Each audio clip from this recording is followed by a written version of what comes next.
So you're gonna love this. I hit start stream, right?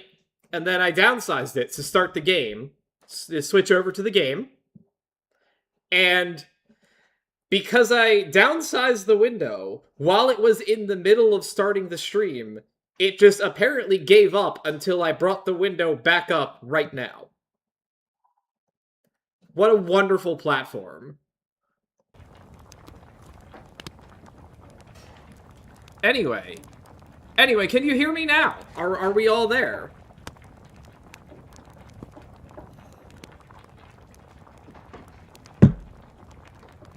Okay, so,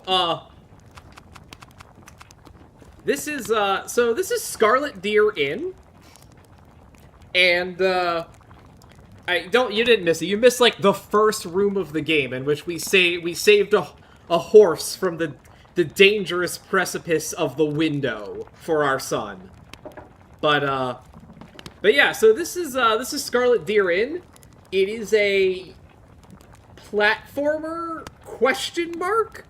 It seems like it has a lot of gameplay styles going on, but it's unclear as to what it is we are actually doing. So far, we're just kind of making our way through the inn.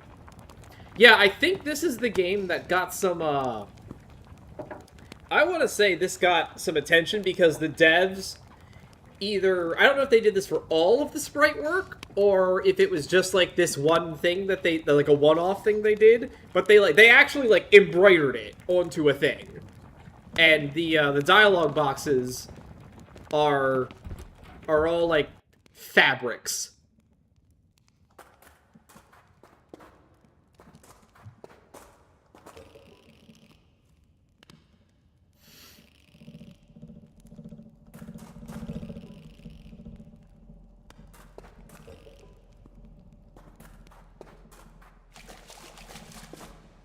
Anyway, we are on the quest, we are on the hunt for a bottle of something for the cook.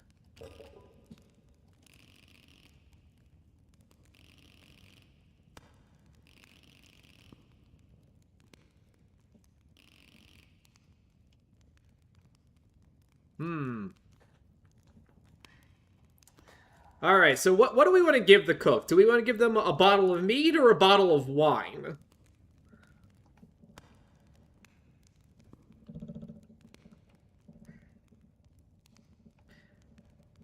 You know, let's go with the mead.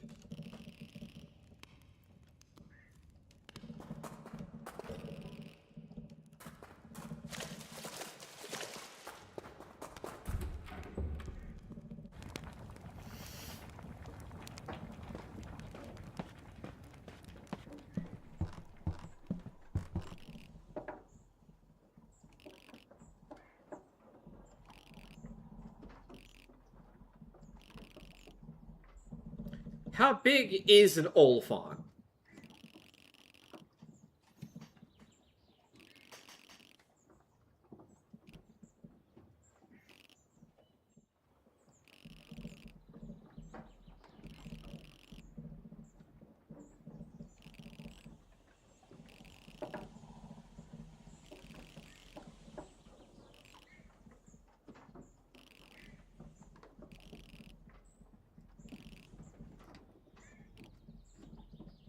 Oh, Bara.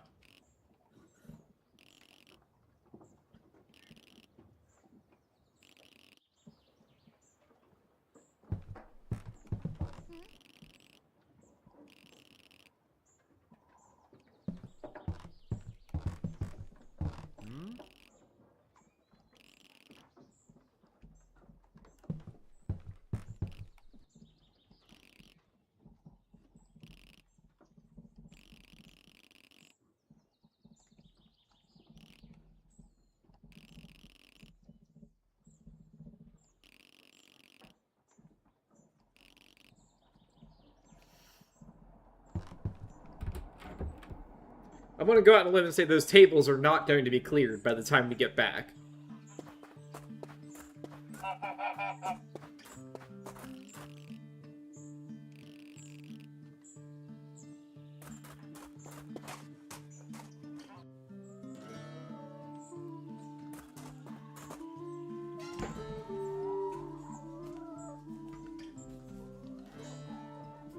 Don't know if it's me, but the game's a little quiet. I'm gonna... Real quick...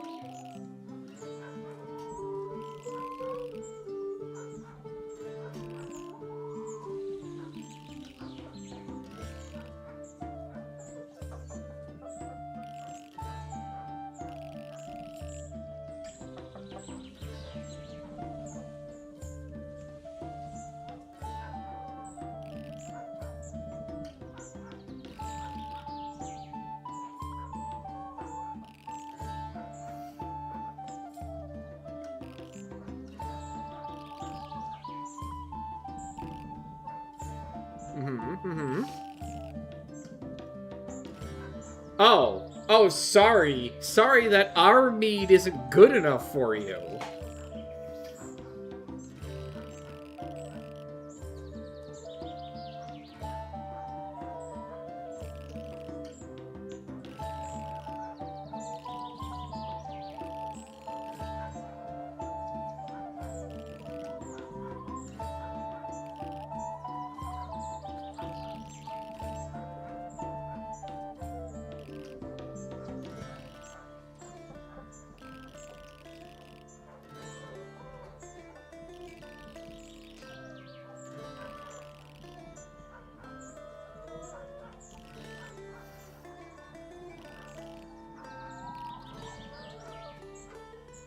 Remind me to beat Franta's ass the next time I see him.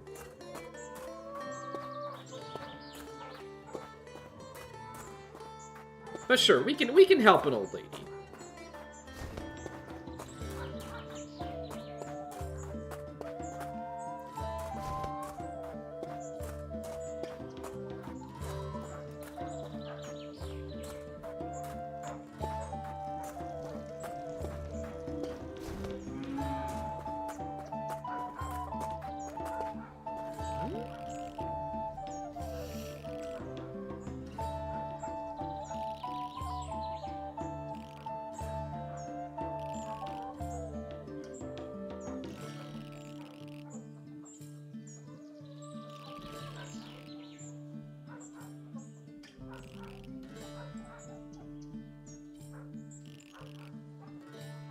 Oh, her son has his very own apothecary, and he has all of the best mead that he brings? Gosh, he sounds like just a real winner all the way around.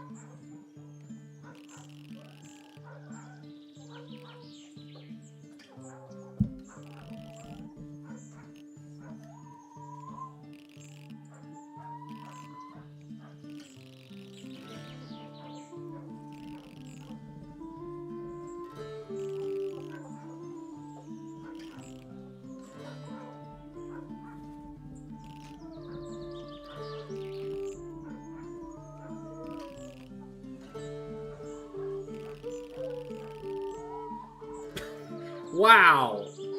Fucking rude.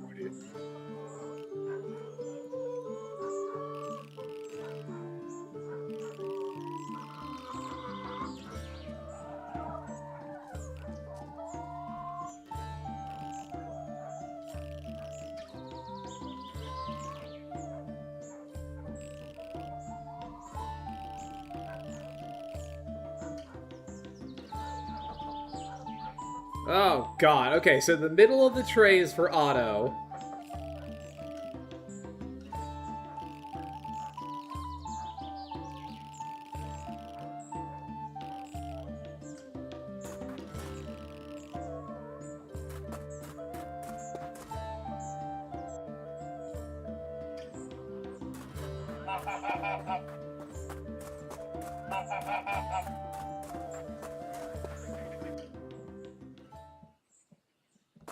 Is this even the right way?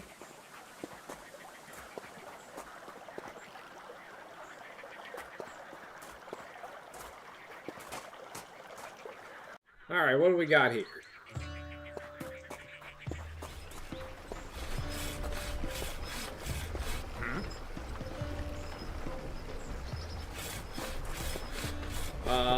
Looks like the mill.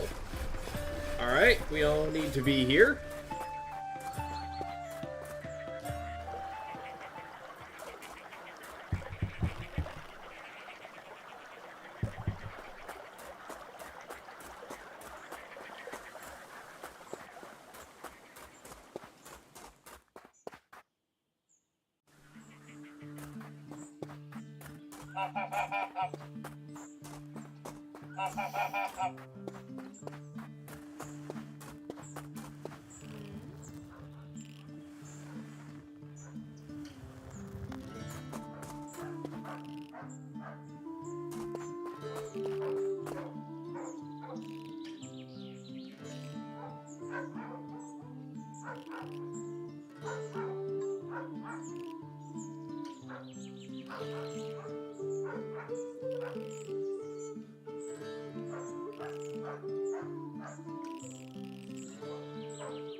Well, you tried, bud.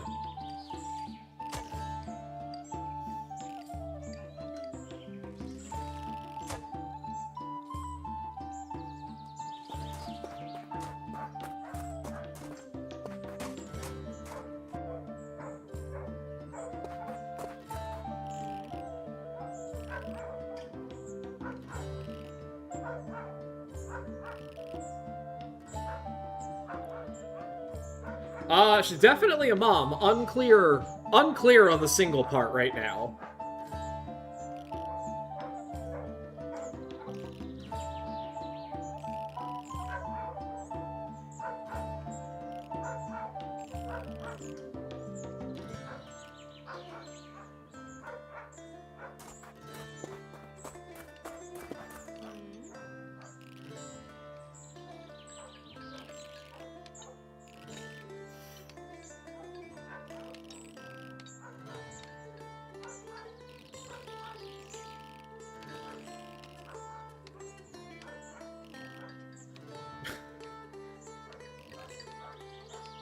Now, the old lady's definitely got a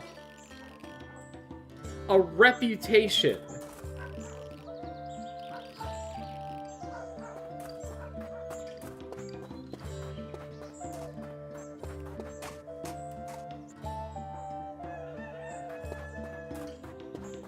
Alright, this is the church.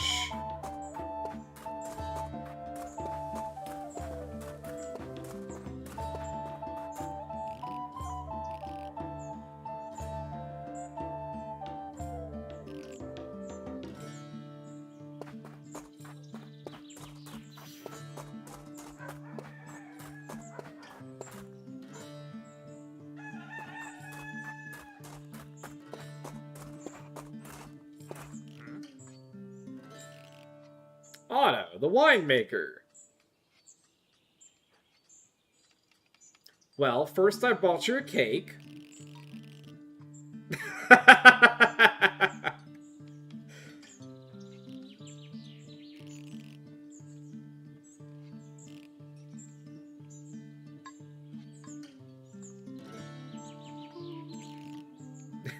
I brought her a cake.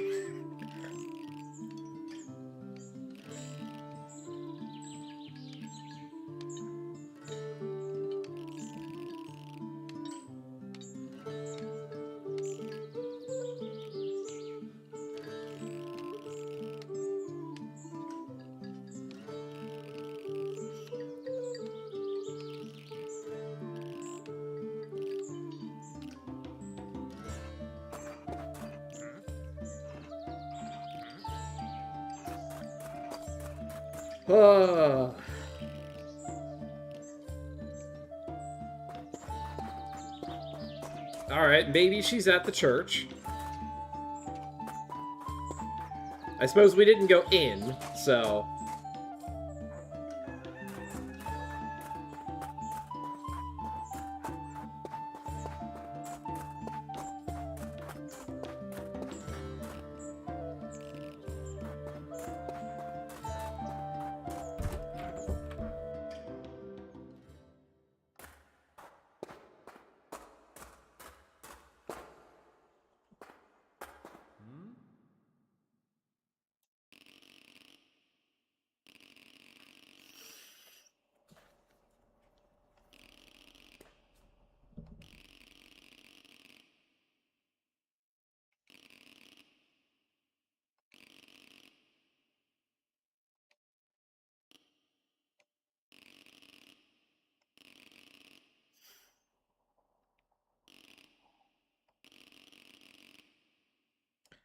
The old oak tree where the remains of a pagan shrine stand.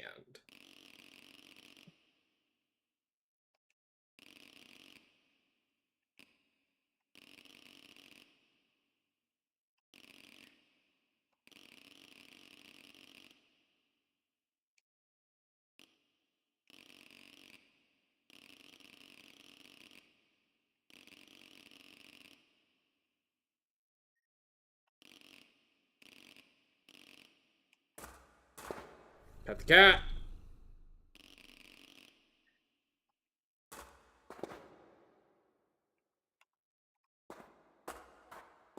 Can't pet the cats in the window.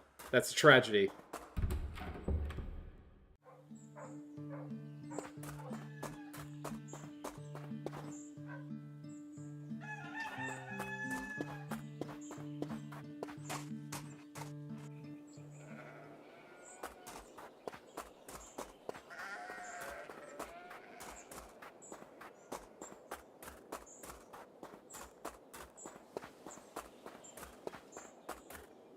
Okay, yeah, no, I'll agree. It's hard to miss this.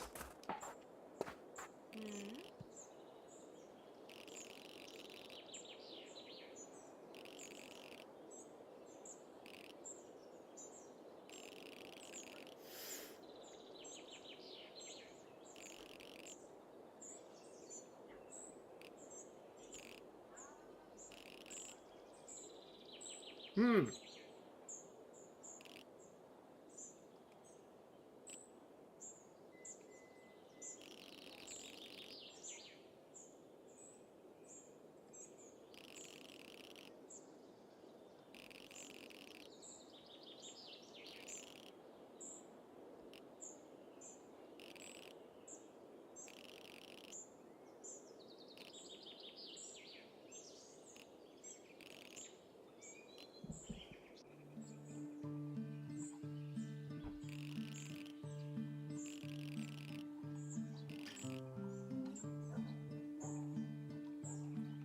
Uh, Otto. Right, the beekeeper doesn't remember. Otto wants the middle of the tray.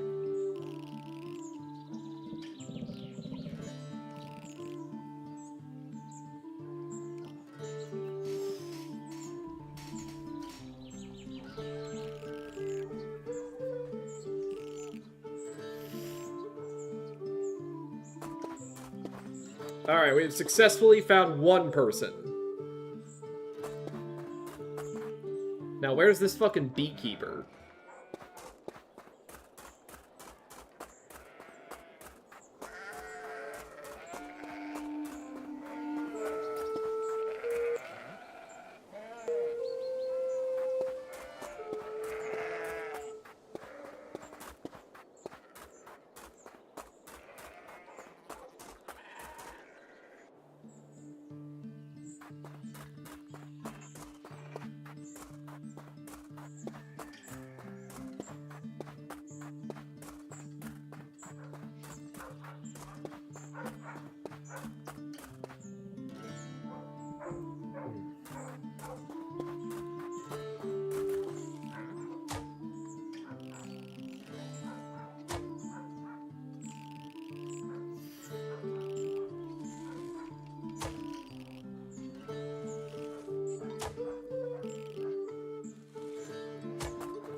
Alright, yes, we have confirmation. We are in the single mom situation.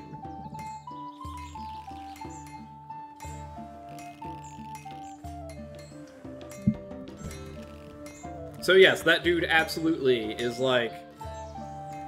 He's down.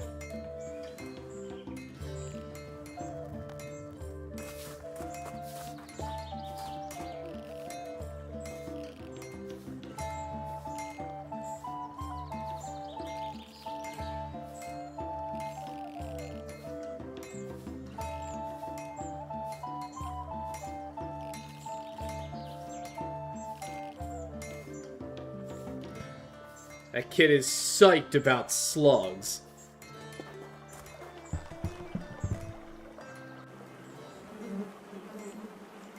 Oh, alright, we found the bees.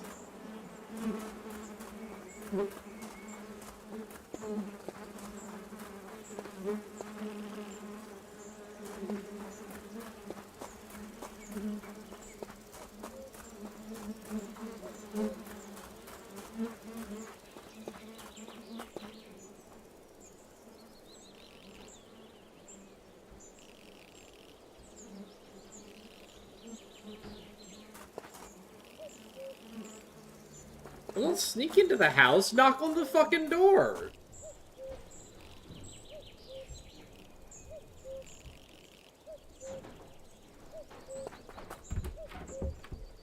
Alright, cool, whatever. We'll just break into their cellar instead.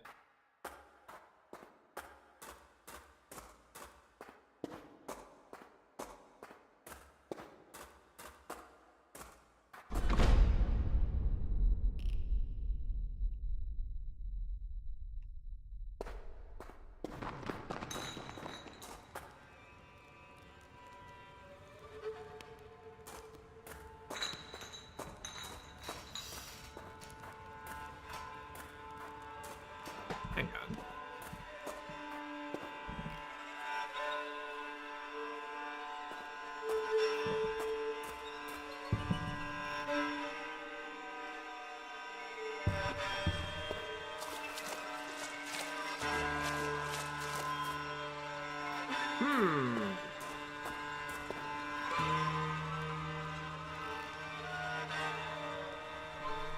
I don't know about this.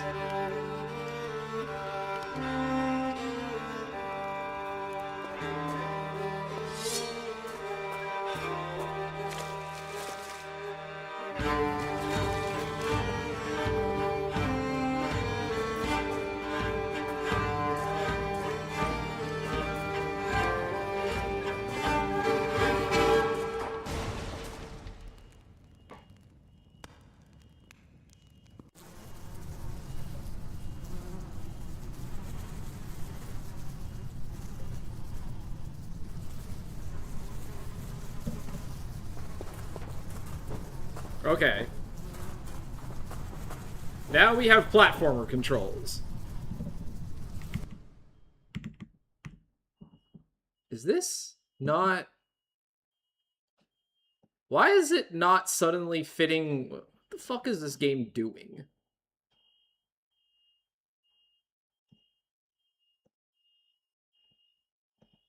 There we go. That was weird. I don't know why it was not displaying correctly on OBS. Anyway, yeah, so we have platformer controls now.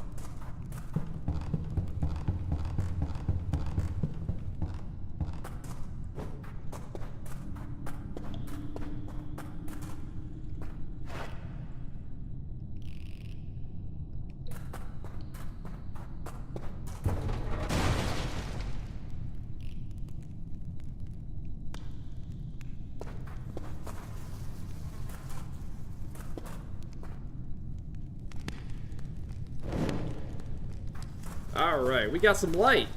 Yeah, things are going great.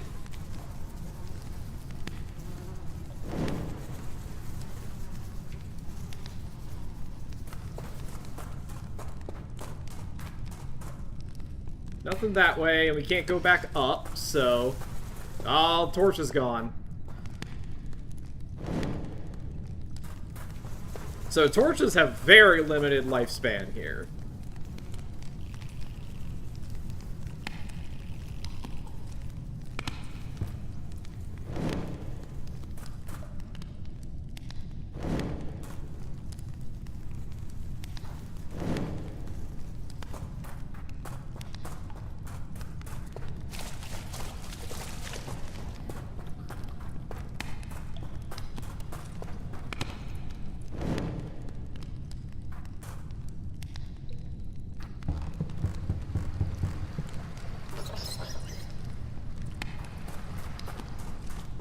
You got bugs?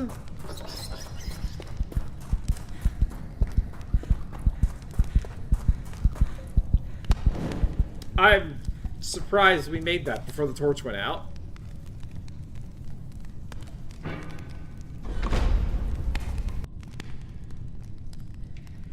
Well, that wasn't the direction we were hoping to go.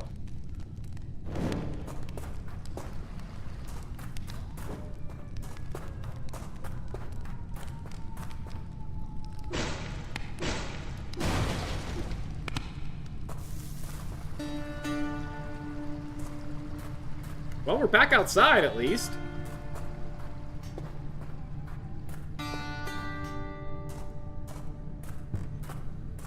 Well, this is not ominous at all. Surely nothing bad could be down here.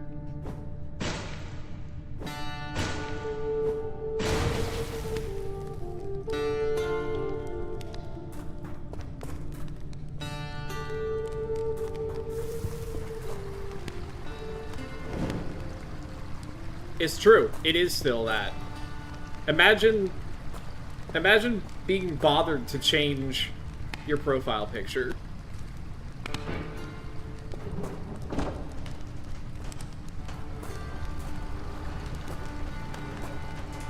Alright, we got the wheel turning now.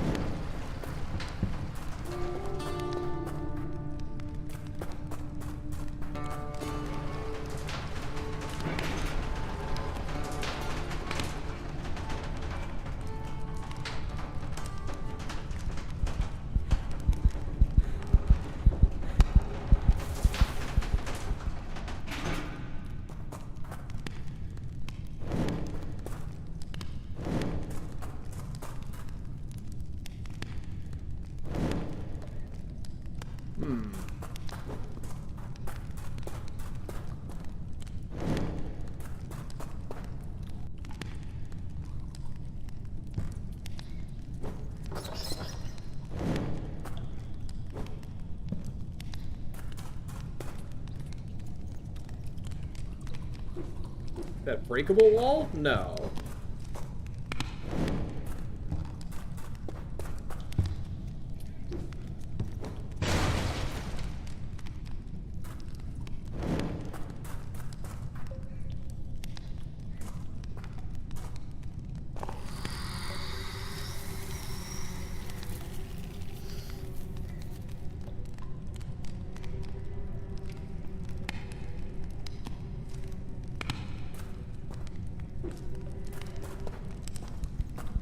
Can we do anything with the ragdoll?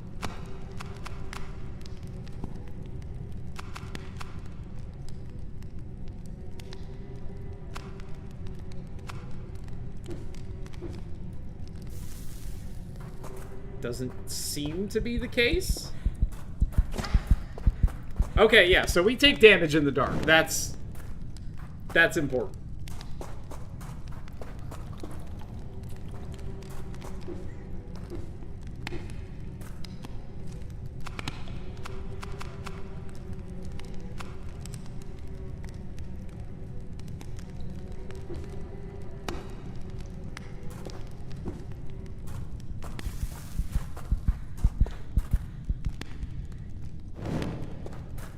I was gonna say, I don't see anywhere to go, but yeah, here we are.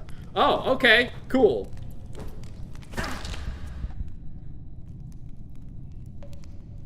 The old spike pit.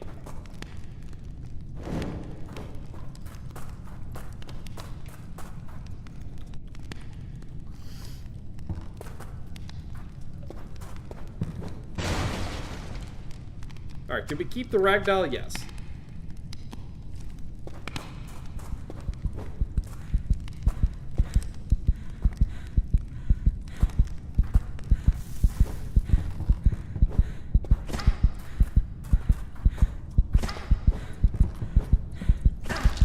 Oh. Okay. Weird.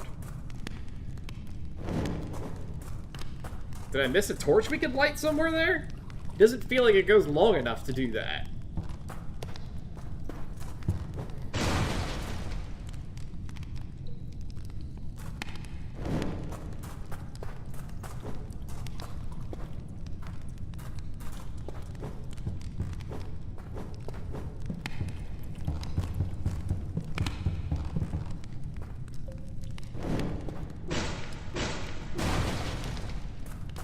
Okay.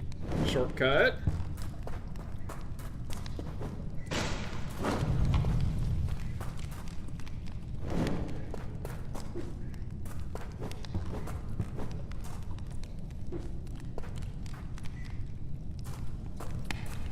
Ladder.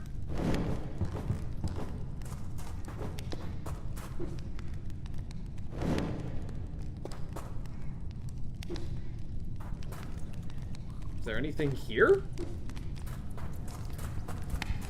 Doesn't seem to be.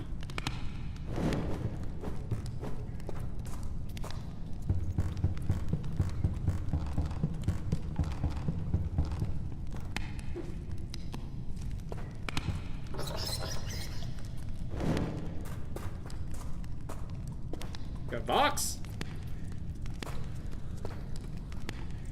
Oh, I can move the box. Okay. Oh, we got a thing.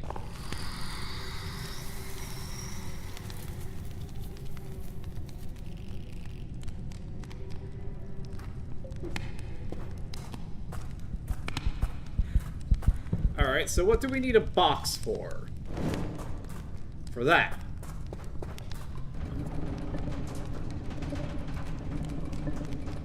Say, this is a hell of a rabbit hole for innkeeper mom to have fallen into.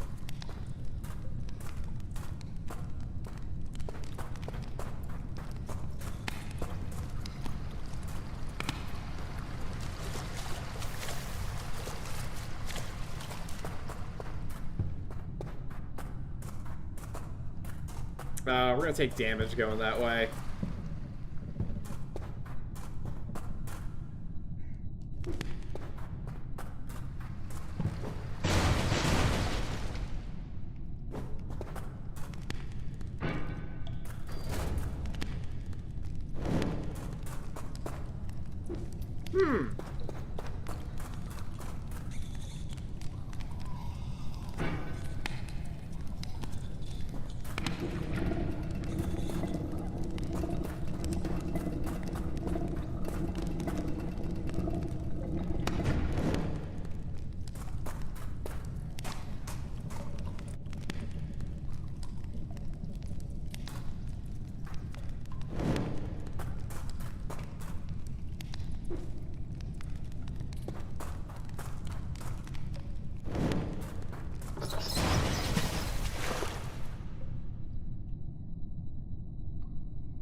We got goblins.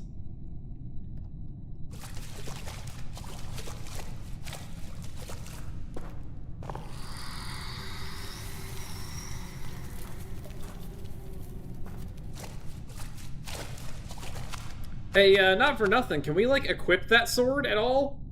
Like, I know it's a toy, but...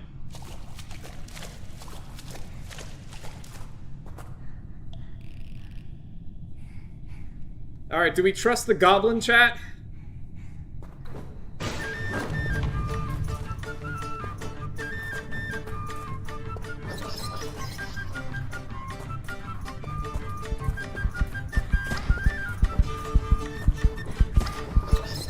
Alright, well the answer is that it doesn't seem like we get a whole lot of choice in the matter here.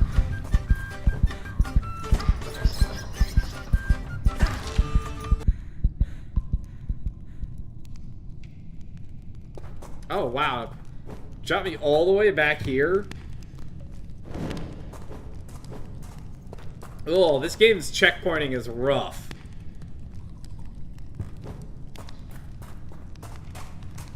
I guess at least it wasn't far.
Okay, well that wasn't so bad. Now, wait a damn minute, that's the horse! That's Horace!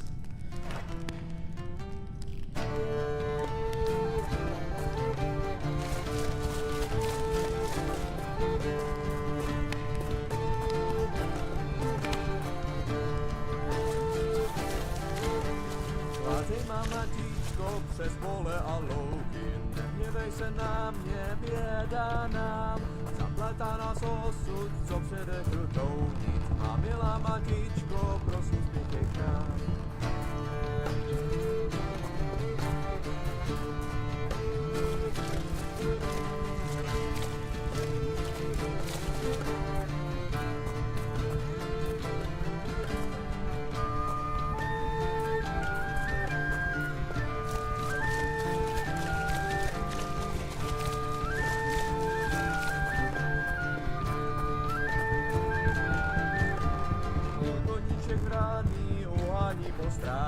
Horáci, prosím tě, zachraň nás. Sestřičko má dráha, pomoz mě. Oh, wow, okay, so we're all the way out here. Jenom já chtěl za humny si rád.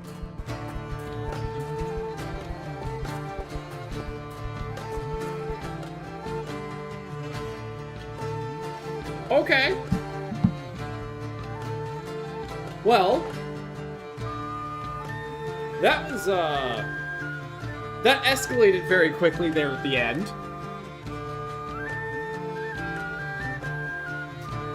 Yeah, short demo. Not entirely sure what it's going for there. Like, I think, like, the old school Prince of Persia vibe is a pretty accurate one. It's like, and obviously it's hard to tell from just this, like, is it more of an adventure game where we were walking around and talking to people? Or is that platforming part where we had to explore the ruins, is it more of that? And, like, the talking stuff was kind of incidental. So, like, it's unclear what exactly it's going for. Like, it was neat. I will say that I am not particularly enthused to go out and drop $20 to find out what happens next. Like, I don't think it was that interesting, but, like, I don't know. It was okay. It was fine.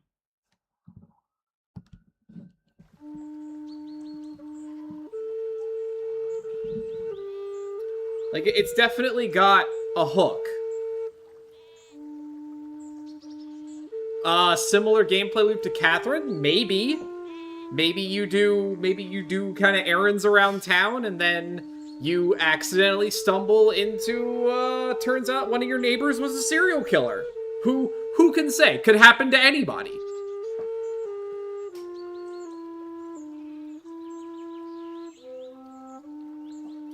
But yeah, I think I think that's the biggest problem, is that this little, like, 40-minute slice does not do a good job of showing what exactly you're doing. Because, like, there's the adventure game stuff, there's the platforming stuff. How much of each are you gonna end up doing? Shrug?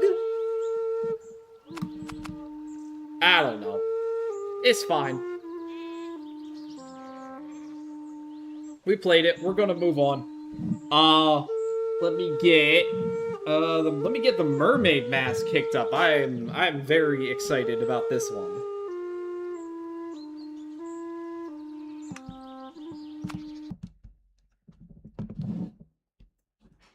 So I'll be back in 1 second.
Okay, let's get this going.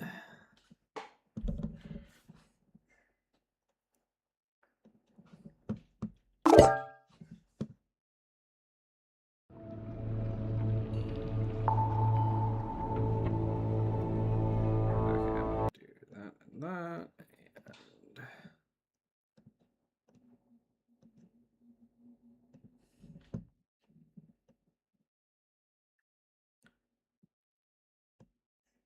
Okay, it's picking up that. Is it picking up... There we go, there's the game. Alright, let's do this.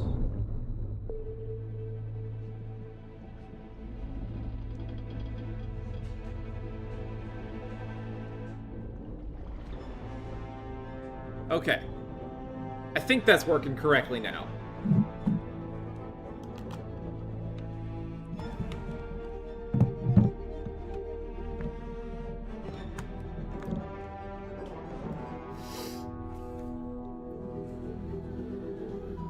So, yes, this is, if you have never seen this before, this is the Mermaid Mask.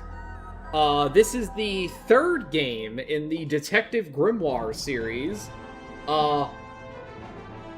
They did, what is it? It's this game? Or so no, it was Detective Grimoire, then Tangle Tower, and then this game. And they've also made some stuff like Crow Country. If you played Crow Country, that's also these guys.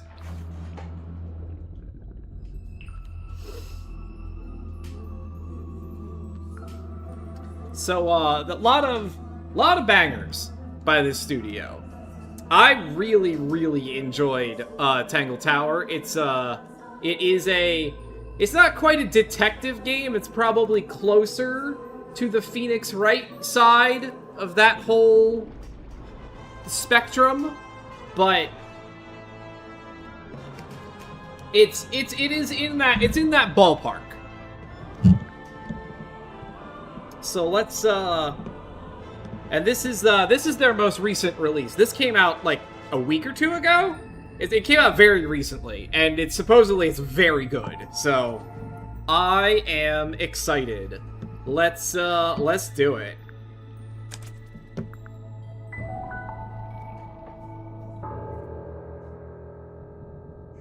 Eavesdrop what the stars are saying, earthly tether, slowly fraying, floating helpless from the worst of jealous hunger, selfish thirst. Take a moment, kneel and meet the flowers growing at your feet.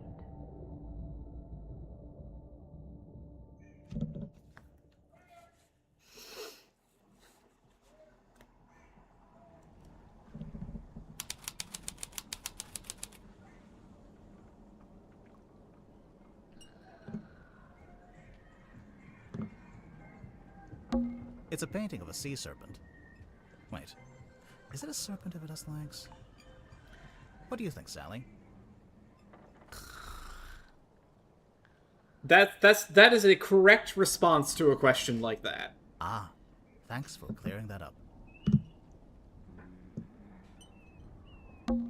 Fishing trips on board the Dearest Selena. I'm guessing that's the name of the ship. Enquire with Felicia Stonetop at the bar, or with Sylvia Seafoam at the harbor.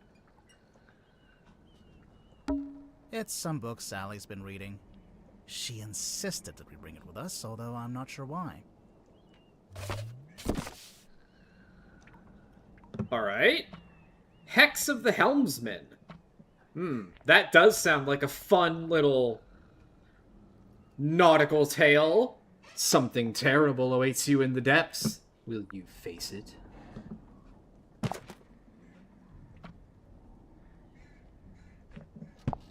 How much of this is actually in here? Hailing from a small fishing town, J.D. Worm moved to the big city to write his first novel, and blah, blah, blah, blah. His master of the typewriter shines through. How could he possibly follow this up?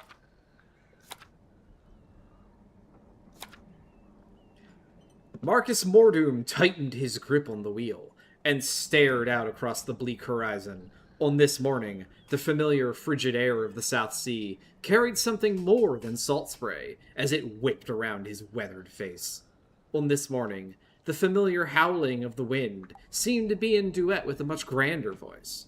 A voice that spoke in language that Mordum could not understand. Not yet. X of the Helmsman by J.D. Werman. Looks like Sally's read through it a couple of times already. I wonder what's so interesting about it. I don't know. I read it. Bar stools. The wood is rotting, so I've strategically chosen not to sit on them. Probably the right choice. There's nothing written on the barrels. I'm sure they were once filled with some kind of wonderful, unsanctioned local ale. It's the case file. The reason we're here. It was left for us right here on the bar. Yeah, we'll poke Sally in a second. We're going to poke around the rest of the scene first.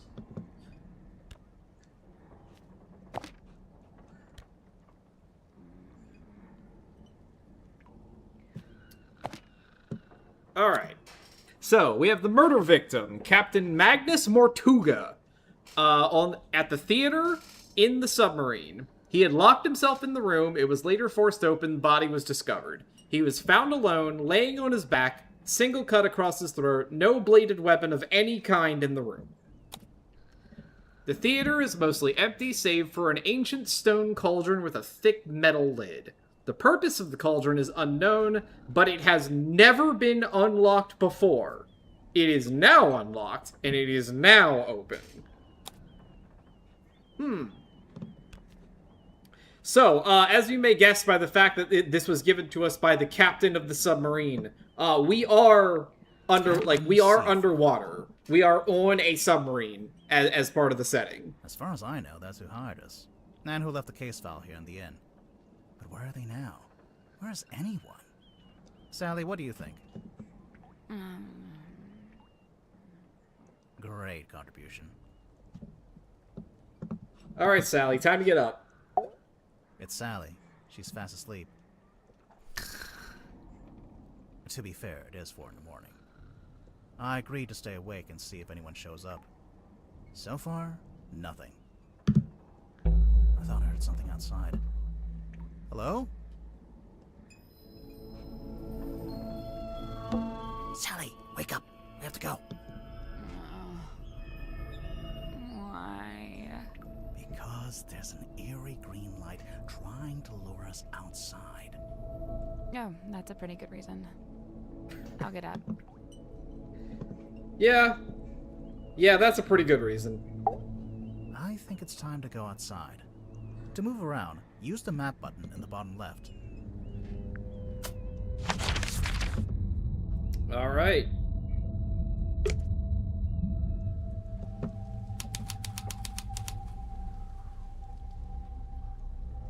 Yeah, that's good. That's a normal thing to see right down at the seashore. It's a billboard for a theater.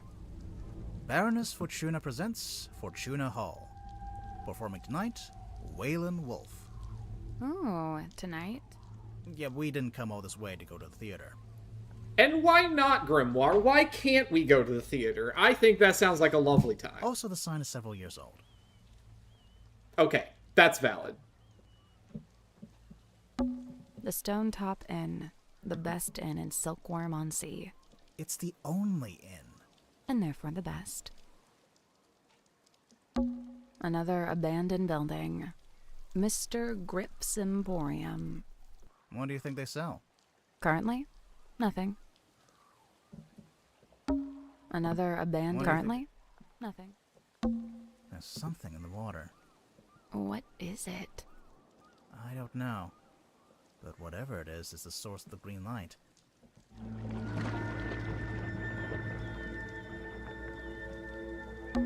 Is that? A submarine. I think I can see someone standing on the deck. Maybe we should go take a look. Yeah, sure. What's the worst that could happen?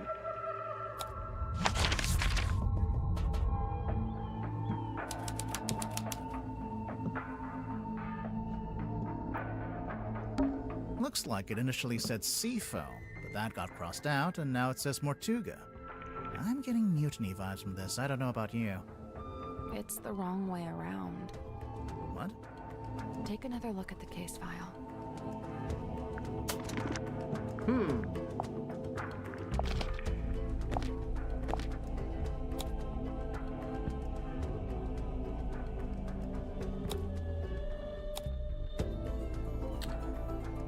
So, the captain... Yeah, the case file was signed by Captain Seafoam. And Captain Mortuga was murdered. But it was Seafoam, and now it's marked as Mortuga. An old rowing boat. Or What? it only has one oar. Oh! An old wooden boy. With a face.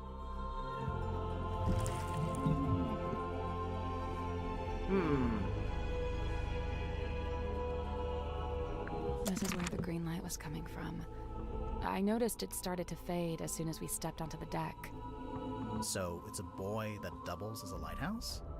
The opposite, really. A lighthouse warns you to stay away, but this thing lured us in.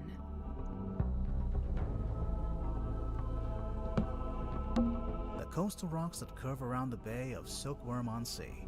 Oh wait, is it a bay or a gulf? A gulf would be deeper, more enclosed. A secret geography nerd? It's dawn. Looks like the sun is trying to come out. I needn't have bothered. We're not going to be around to see it. Oh no! How come? Because we're going inside the submarine. Oh yeah. Well, I guess nowhere to go but down, so... There's nobody here. The door's open, though. Somebody must have opened it after the submarine surfaced. Does that constitute an invitation? Ready, Sally?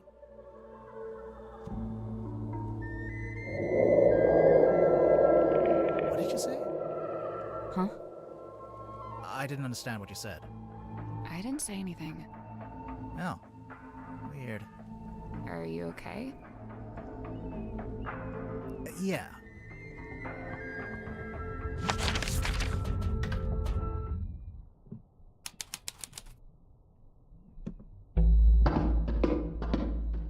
What's at the bottom of the ladder? I can't see. It's pitch black. Should we go back up? Wait, I think there's a lever.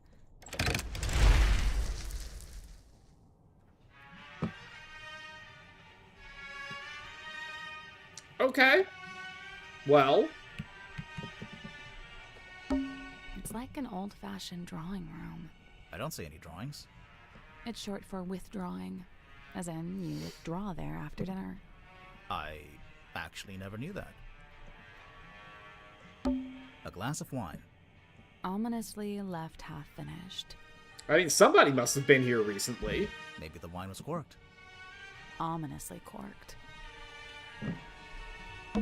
There's an old-fashioned speaker mounted on the wall.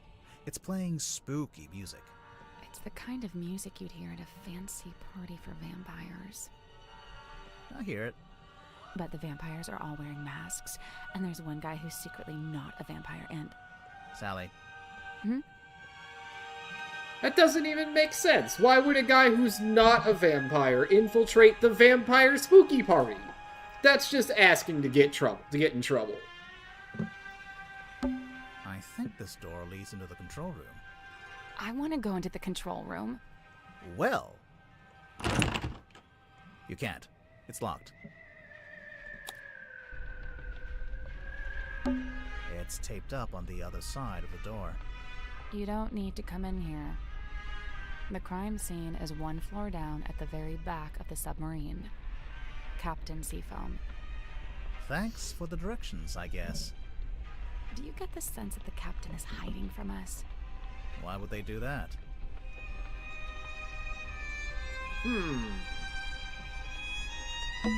It's a window into Is there anyone in there? I can't see.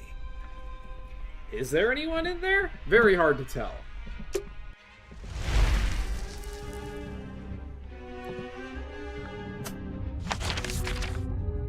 Alright, well... I guess let's pick a direction. Let's head to the crime scene first. Alright, fine. We'll go to the crime scene first.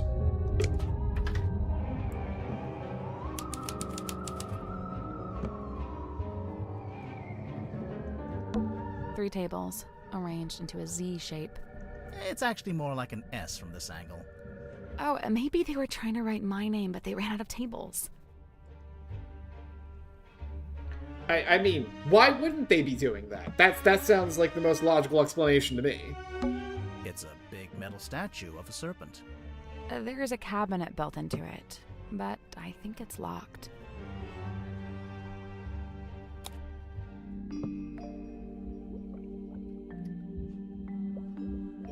Okay, well, we got a puzzle.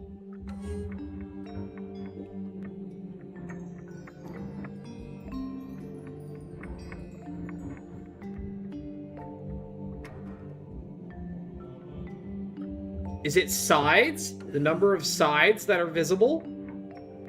So, like, do I need a triangle for 3? And then...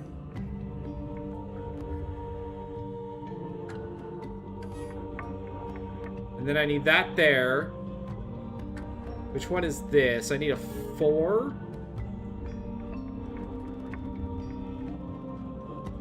Yeah, there's a 4. Here's a 5. Okay, then this one we just need to rotate a square in. There we go. 3, 9, 7, 4. There we go. Nice. The little cabinet opened. Anything in there? We got a medicine bottle. But it's got several different kinds of medicine in it.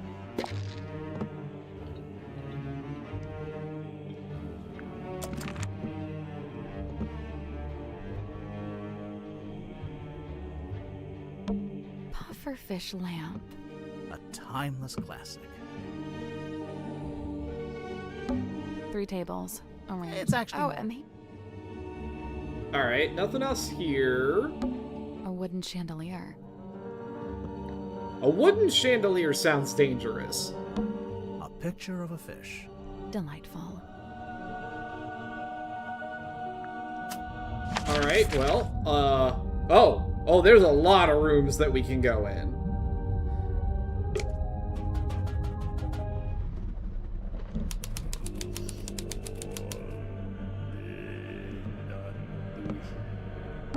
Someone's taped a drawing to the wall, although it's upside down for some reason. I think it's supposed to be a poster.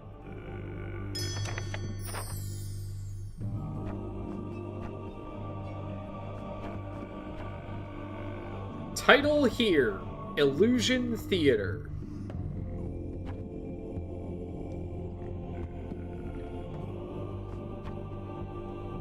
Alright, hang on. Can we... There we go. Alright, so Lady of the Looking Glass.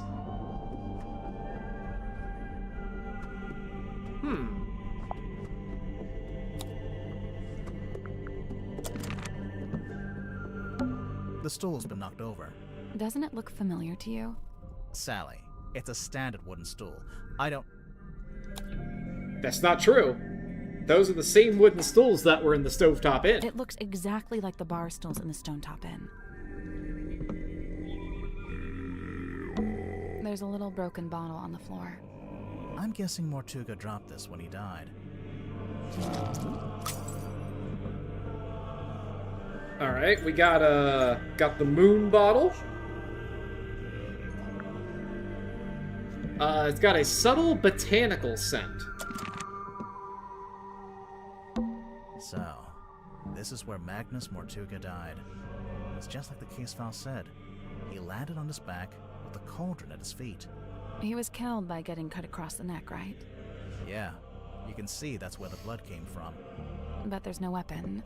No knife or anything. Nothing. There's a cloth hanging up on the wall.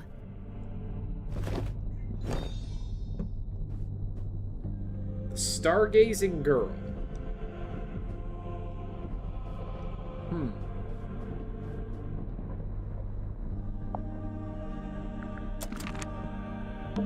Someone's hung up a banner with the words Illusion Theater painted on it. What's the illusion, I wonder? You know, I think this room's had some kind of rebranding. Rebranding from what? What was it before? Possibly nothing. A small room like this wouldn't normally have a name at all. This is the cauldron? Not quite what I was expecting. Alright, yeah? Yeah, those are some deep scratches inside the cauldron.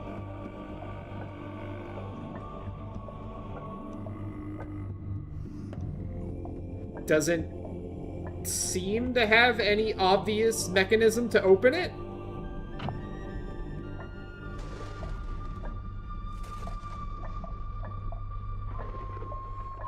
Looks like it's missing a gear? Or there's a cutout for some kind of insert. The case file said it had never been unlocked before. This place gives me the creeps. That cauldron especially. I keep staring into it like I'm going to see something, but it really does seem to be empty. To quote from the case file, Mortuga had locked himself in the room. It was later forced open, and the body was discovered. So Mortuga was alone in a locked room. A very small locked room.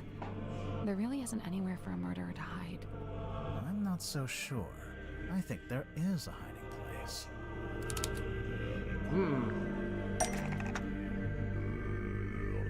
So...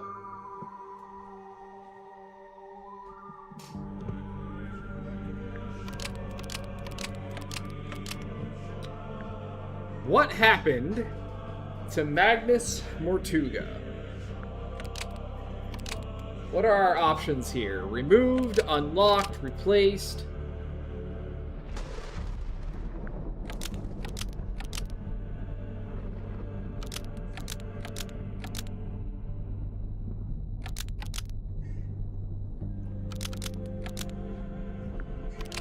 Was killed by what was inside, so that would be like unlocked the cauldron? Because somebody told him to.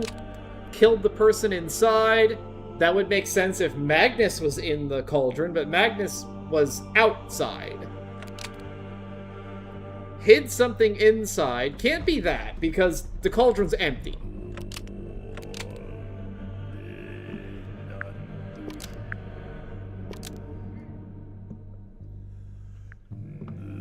This seems like the most straightforward answer, because there was clearly something inside the cauldron. Magnus Mortuga unlocked the cauldron and was killed by what was inside. I really don't think a person would fit in that cauldron. And didn't they say it had never been unlocked before? If that's true, there couldn't have been anyone in there. Right, I agree. I don't think it was a person. Then what? I don't know. But you have to wonder why it was kept locked in the first place. I'm guessing there was something pretty bad in there.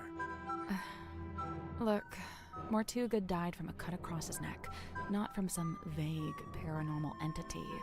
Unless you're suggesting it was a vague paranormal entity with a knife? Did you get a good look at the inside of the cauldron? There was something I noticed.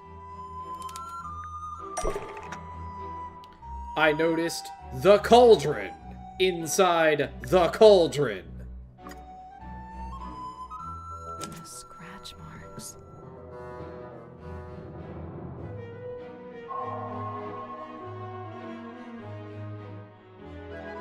The curse in the cauldron. Well, I mean, I can't argue with that.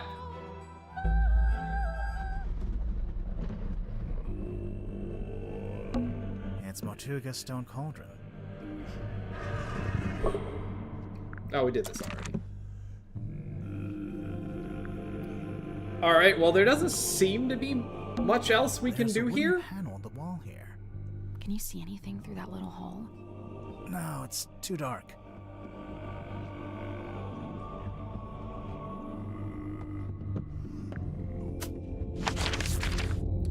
Alright, well... Well, we now have free reign of the ship, it looks like, so...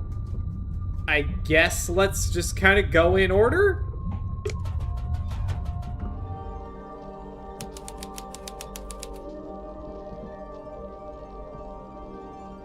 That's a portrait. An eerie painting of a girl standing in the woods. It is just a painting, right? Sure. Maybe. No. Maybe.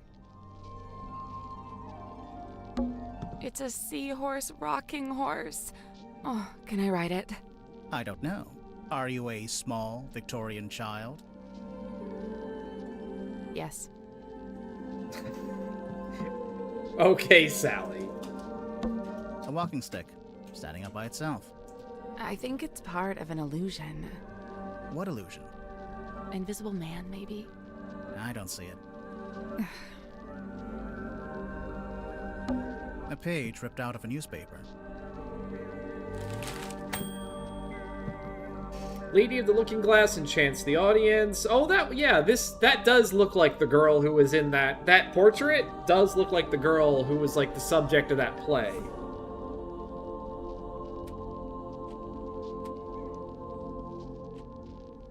Mysterious sea serpent hauled ashore.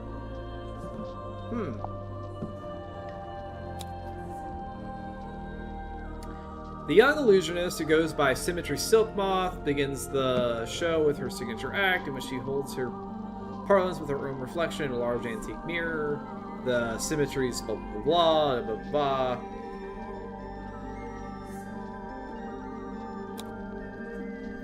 She rounds up her performance with a surprisingly comedic set piece in which she attempts to communicate with her departed Uncle Gregory, but it doesn't go to plan, and Symmetry is put on hold. Yup. Trying to call your dead uncle. You know, you hate it. You hate to see it.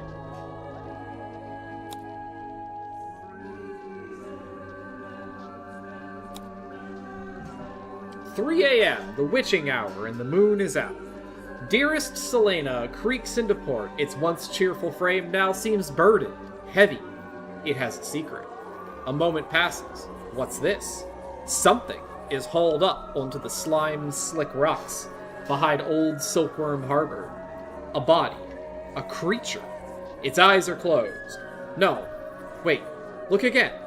It has no eyes. A serpent of a sort. But it has arms. So, a dragon? No, that doesn't seem right. Serpent it is. Well, that does certainly look like a sea serpent of some kind. What else we got in here? It's a wooden chest. What's all this stuff on the top?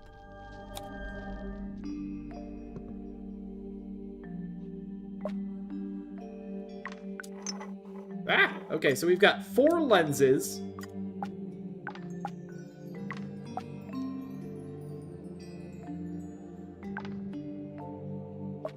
Jennifer and Margaret gaze jealously at Patricia, whose doll is neither too large or too small.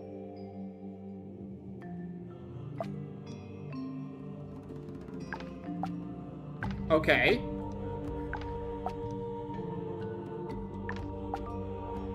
So we need to create this. So we have a large bottom. Oh, I see what we're doing. Okay, so we want it to be like this, so that they're looking at the girl in the middle.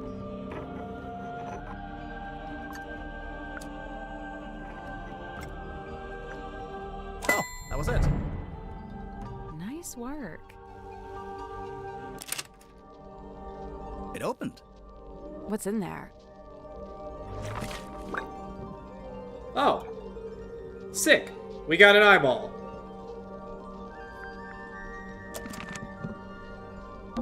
The lamp fell over. Wow, you really are a detective. It's a model submarine. I think it's a doll's house. That's nifty. Hey, A look, submarine Sally, it's a giant dollhouse. dice. Die. What did I do? fish hanging from the ceiling. It's like we're underwater. We are underwater. Oh, yeah. It's a magic vanishing cabinet. I think it's just a wardrobe. Let's take a look inside. Oh, it's empty. Vanished. Thank you, Sally. Is this anything? Anyone important in those photos? I don't think so. Good. Alright, let's go over here.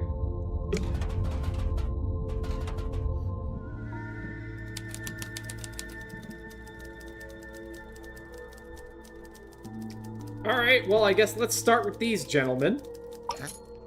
Sir, if you have a minute, I'm Detective Grimoire, and this is Sal. Two detectives, one short, one tall. Tried and true. Hey, I'm really not that much shorter than But which of you is the funny one? I'd say it goes back and forth. You still haven't told us who you are. The name's Werman. J.D. Werman. He's an author. Author, journalist, let's see, what else? Famous, successful, some kind of genius, even. Oh, sure, that's why I got myself trapped in the murder submarine. I know who you are, Mr. Worman. I've read your book. Oh, joy, your fans. Of all the places. I never said I liked the book. Maybe I hated it. There's no way you hated it. The arcs are too tight. Each chapter leads to the next, beginning, middle, end, and bang, not a line wasted. Damn, he's right.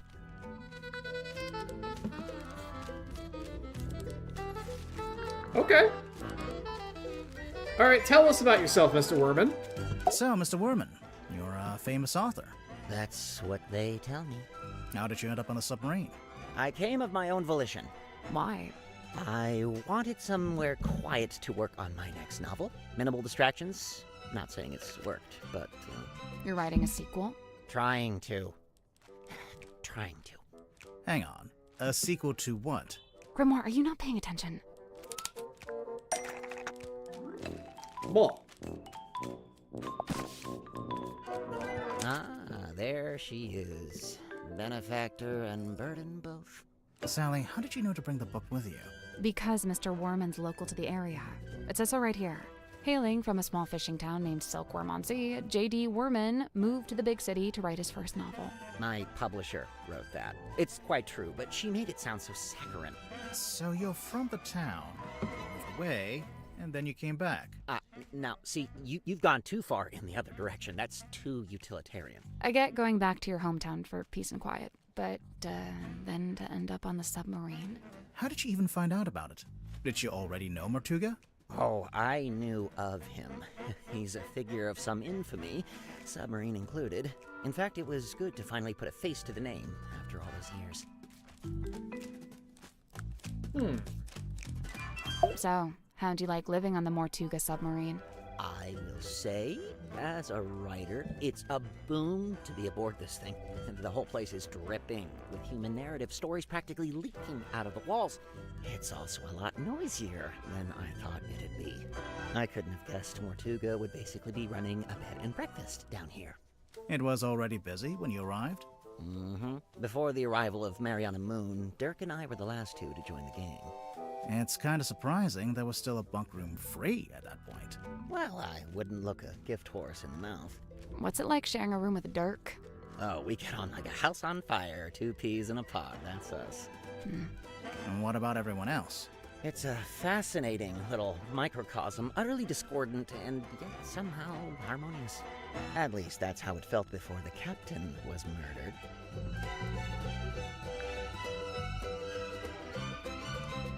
okay. We don't know anybody else to ask about at this point. And I mean, we could ask him about some of our stuff. But... Night rolls around and I can't sleep, as usual. I say night, I'm referring to the indistinctive block of time we on the submarine have agreed to collectively refer to as night. Anyway, I'm wide awake, so I stay up to get some writing done. I don't want to deprive Dirk of his beauty sleep, so I took my typewriter out into the mess hall. Was anyone else in there? Godric came up a few minutes later, brought some kind of busy work with him. So there we were, whiling away until I look up and see this woman. Mariana Moon, apparently. Good name. Probably fake, but good. She got straight to work trying to extract my entire life story, but then Mortuga shows up and we all go quiet. The guy looked miserable, and he passed straight through the room like a ghost. But before he leaves, he asks us to show Mariana around the submarine. I really didn't have the energy, so I made an excuse and left. I slept for barely an hour before a big jerk wakes me up. I'm not talking about Dirk. I mean, the submarine, it moved, tilted. Anyway, I tried to get back to sleep, but no. Now there's a scream. Dirk and I follow the sound all the way down the corridor. Symmetry's frozen in place in the doorway at the end. And behind her, Mortuga, dead, laying in front of some ancient stone cauldron. The lid of the thing flung open, like something had just burst out of it. The whole scene was otherworldly, like a painting. Then Madame Tadpole arrived, with just about everyone else trailing behind her. Tadpole brought everyone with her, so she already knew about the murder. From what I gather, she discovered the body and then left to go get everybody else. And you know, I really didn't want to get in her way, so I returned to my room to, await further instruction. Did you go back to sleep? No, I couldn't. I went back to work. Figured I'd be better off keeping busy, you know. Okay. That's, that all sounds fairly reasonable. Chat, do we have anything that we want to ask him about?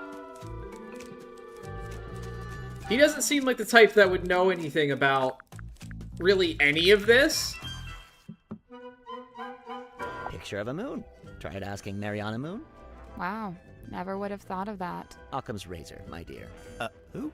I don't think we've met him yet. How I wish I'd remembered to bring painkillers. Are any of these painkillers? Unfortunately, no. They're just supplements. And nice, harmless, organic ones, too. They wouldn't even take the edge off a headache.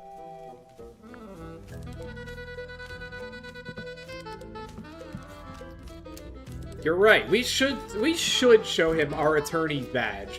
That's probably the eyeball, right? Is that what we're gonna call our attorney's badge here?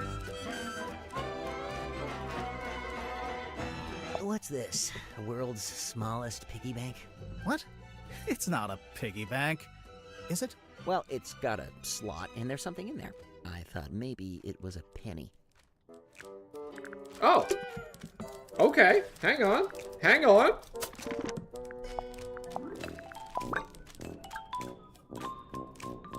There is something in there. Wow, that was actually useful.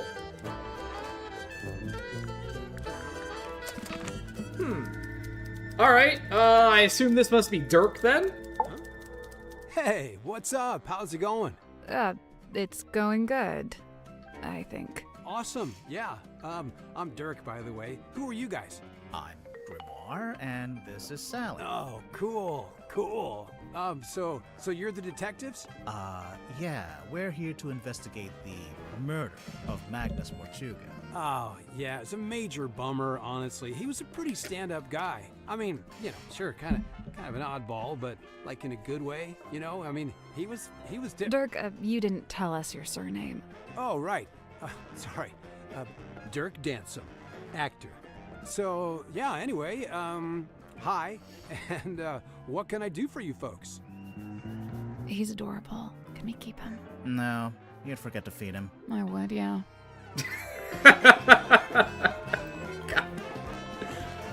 Oh, Dirk.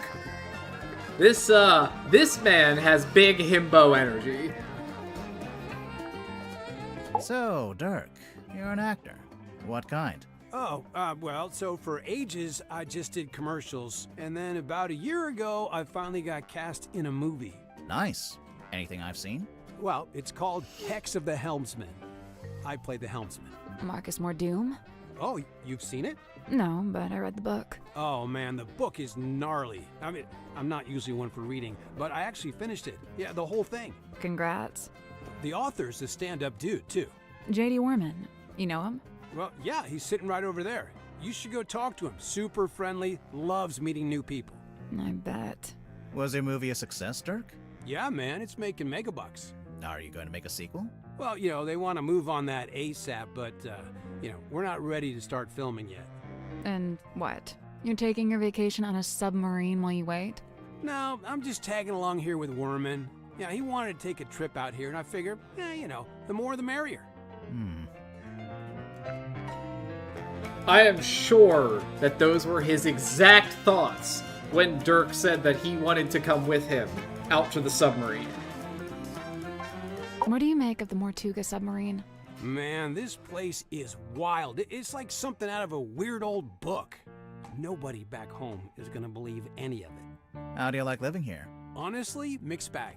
So I love meeting all the weirdos that ended up down here. All kinds of people I'd normally never rub shoulders with, But man, is it dark. I mean, there's no sun, no day, no night. You barely even feel the time passing. Listen, if you're not careful, it'll get you. No, for real. You seem to be holding out. Ha, well, thanks. So far so good. How long has it been? Worman and I arrived a couple of weeks ago. We're the most recent arrivals, aside from Mariana. It's lucky they still had this room free. You ended up with pretty nice living quarters. I guess. I never really thought about it. Dirk, you're basically just a passenger, am I right? You don't have a job here on the submarine? Well, I set myself personal goals. Like what? I was trying to find out everyone's birthday. I got Cynthia's, Grip's, Tadpole's. Oh man, that one took some doing. Yeah, she does not like to share personal info, let me tell you. Mortuga, though? Brick wall. He would not give me the goods. Okay. Well, I'm sure that if it ever comes up that we need to know somebody's birthday, I'm glad to know that we've got a guy who can get us the information we need. I got woken up when the submarine did a weird kind of movement, like a sudden tilt. It woke Worman up too. So yeah, we were both sitting there, awake, not sure what's going on. At some point, I got curious what time it was, so I looked at my watch. But as I was looking at it, it freaked out. Oh, the hands moving all over, and like they were trying to point in all directions at once, if that makes any sense. Anyway, I didn't have any more time to think about it since then we heard this scream. Yeah, Worman and I left our room, went through the mess hall and towards the storeroom at the end. It was unlocked. Sim was standing in the doorway. Mortuga was on the floor, totally dead. I tried to help Sim, pull her away. Worman, though, he just stood there, staring, didn't look away once. It was like he was trying to commit it to memory or something. Although, I don't think he noticed the person outside. Sorry, what? Outside the submarine. Yeah, I saw someone swim down past the window. I couldn't tell who it was, though. Okay. What did you do next? I wasn't sure what to do, to be honest. Luckily, Tadpole showed up a short while later, and she kind of took charge. Grip and Cynthia showed up next, then Mariana, then Zephyr. Tadpole wanted to know what had happened, but nobody had any answers for her. It was bad vibes all around. Sim and Cynthia left first, then Worman, then me and Mariana. We left around the same time. So, yeah, I went back to my room. Worman was there already. He'd gone straight back to work. And, that's all I got. Can I stop talking now? You know what? You've been good, Dirk. You've been good. Whoa, this is a first dish. Yeah, whose is this? It's mine. You gonna get Wormo to sign it? No, I hadn't planned on it. He'd do it if you asked. I bet he'd even do a little doodle on the inside cover. Okay, maybe I do want that. I assume you've read it, Dirk? Of course, dude. First thing I did when I landed the part in the movie. What did you think? Loved it. I never thought about the sea so much in my whole life. It's almost like the ocean in the book. It represents something bigger, Dirk, my son, you're so close. He's learning about symbolism. Oh, you found my tablets. What are they? Vitamin D, all 3 types. That's the one you get from sunlight. Yeah, I gotta take it while I'm down here, since I'm not getting natural light, How come you left them in the mess hall? I figured the others might benefit from them. Not sure I had any takers, though. Okay, that's actually a surprisingly straightforward explanation for the sun tablets. Someone dropped their perfume? Bummer, that stuff can get expensive.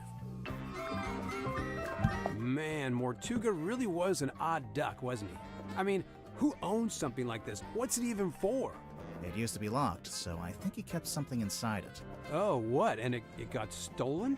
The thing? Whatever it was? Maybe, yeah. Whoa, I wonder where it is now. Hard to say, since we don't know what we're looking for. But somewhere on the submarine, I guess. Not necessarily. Someone could have thrown it into the ocean. Oh, great.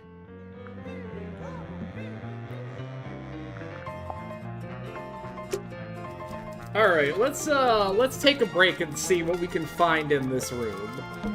Is that a tuxedo? You never know when you might have to go to a fancy party. What's this in the front pocket? It's a cell phone. That's locked. What do you mean it's locked? How can a phone be locked? What do you mean how can a phone be locked, Grimoire? Come on.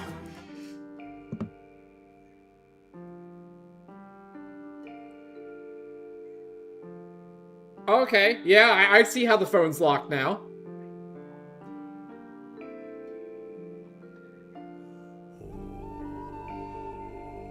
Okay, so... we need... okay. We're doing shapes now.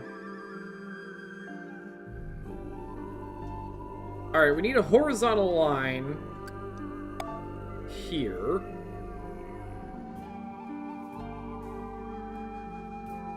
Yeah, A and D is the middle dash. A and C is going to be one of these bent pieces.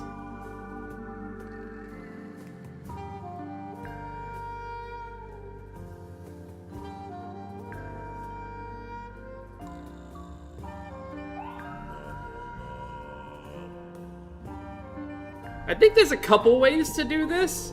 Because, like, you can build, like, the X out of these, or using the long pieces.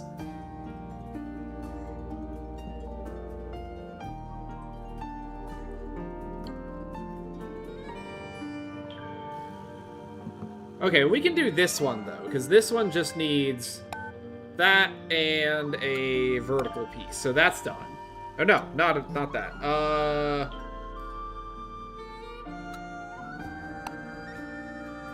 What does it need? This one. There we go. Okay.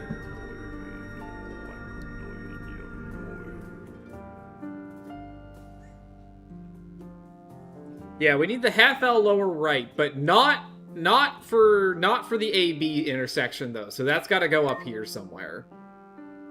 Let's see. We need the bottom here, because that's not part of this. We need the top right corner for this.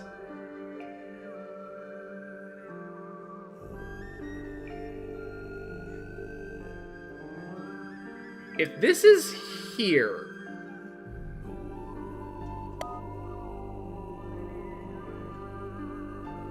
then we can put one of these two symbols there.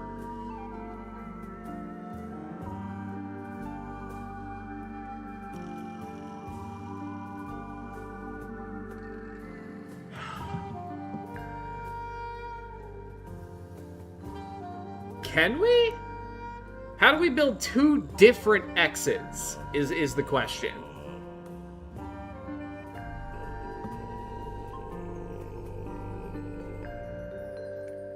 I guess we'd have to do something like this and this to get this X. And then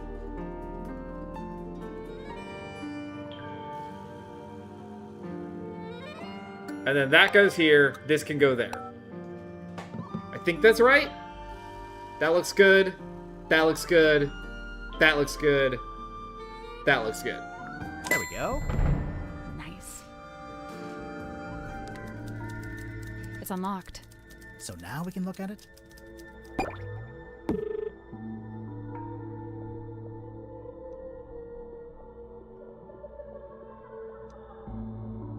Okay. Looks more like a pager than it does a cell phone, but alright. Oh, it's Dirk's cell phone.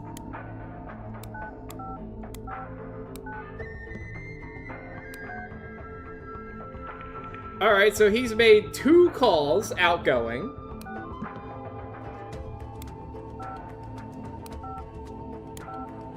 We've got an accountant, an agent, Steven, Daisy, Janelle, his lawyer, Werman's office.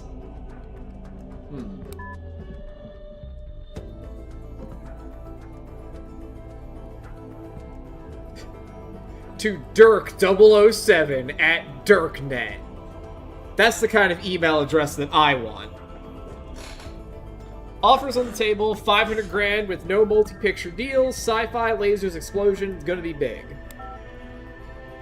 Hi Dirk, my name is Jimmy, I am a big fan, I have lots of ideas for movies you could do, and you can use them for free, but please put me in the credits. Okay, thanks, please write back.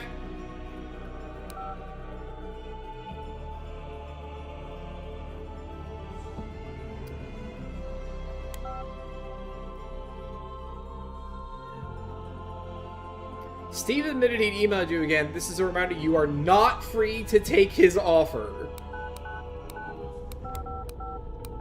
Who is Julie? Well, whoever Julie is, she's not in the,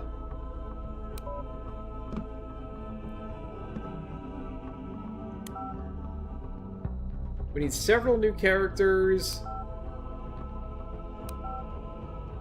Well, doesn't seem like, Look through... Sick. We got a Chivo for looking at everything on the phone. It's some kind of doll. Sally, no. It's a collectible action figure. Same thing.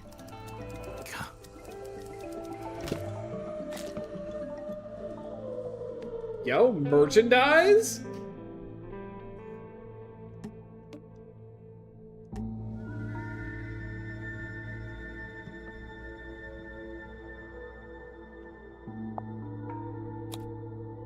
A man cursed by the sea. He sees it in his nightmares. He sees it when he shuts his eyes. He cannot escape from it. But what or who is it? Renowned helmsman Marcus Mordum is a man on a singular mission. He won't rest until he discovers the truth of what's really hidden beneath the stormy sea. You know, I would watch this movie. This movie sounds pretty fucking sick.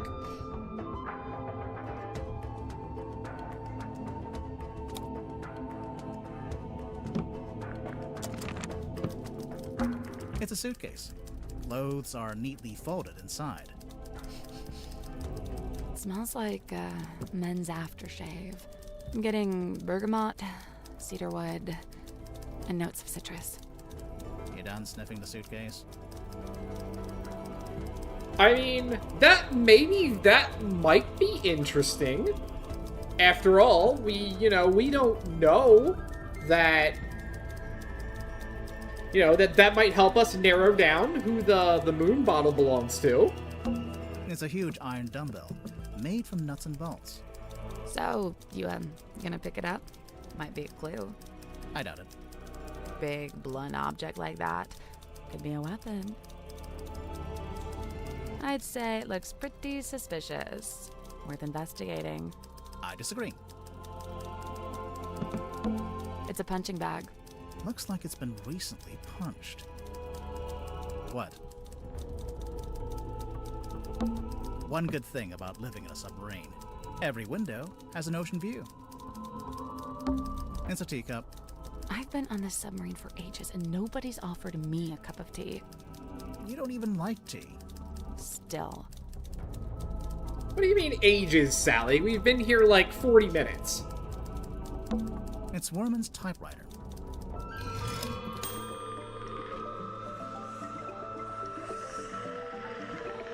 Yeah, I'm gonna say this is not going well.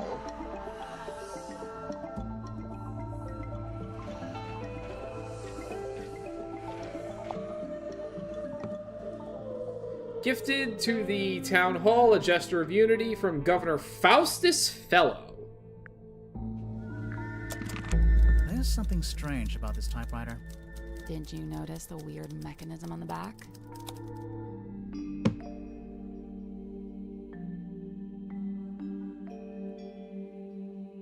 Okay.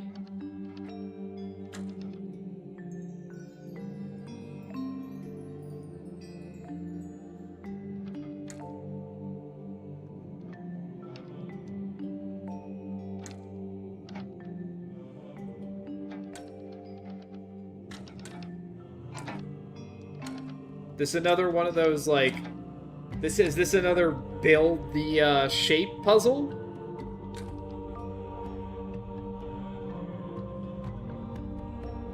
Oh, the inner dials can move.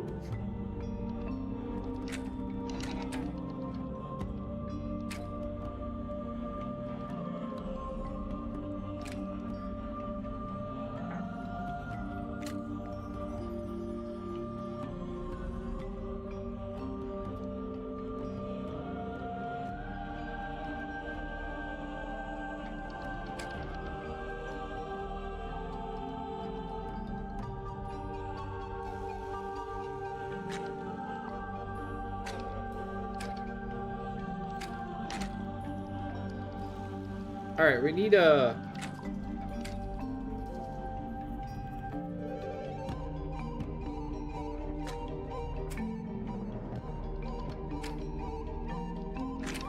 Okay, how do I get that? I think that's what I want.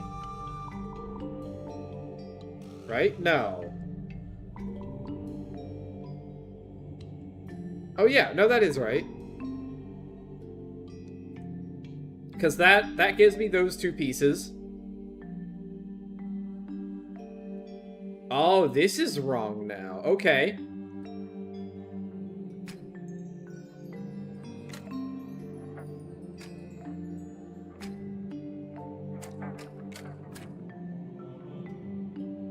Okay, can I get the T by itself? I think I can over here. So now I just need something that doesn't...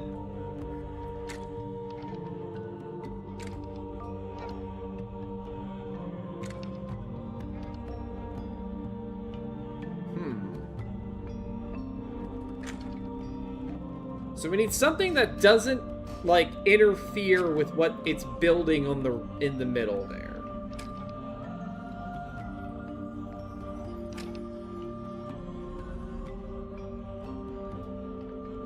But I need a circle.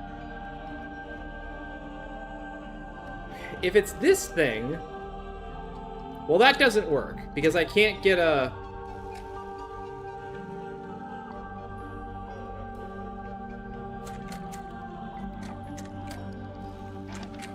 Right? Can't be... Oh! Oh, I've completely misunderstood this puzzle. Okay. We're trying to build this shape in the sequence. Oh god, okay. Okay, so open circle needs to be across from closed circle.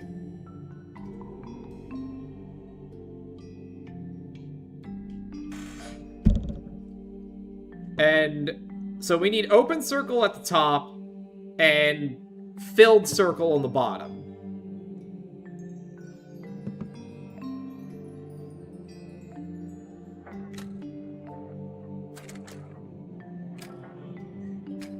If it was like this, is that anything? No. Maybe that? We don't... Okay, we don't have an arrow at all.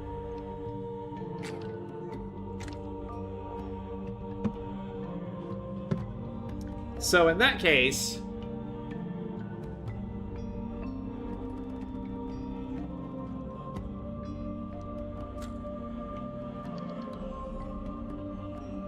Okay, we need...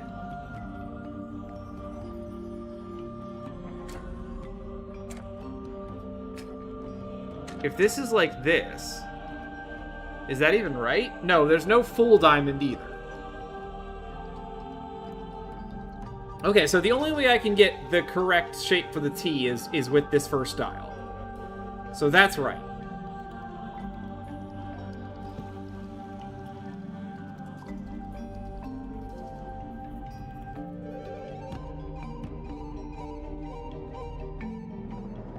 Oh, I think we accidentally, just kind of accidentally positioned this correctly.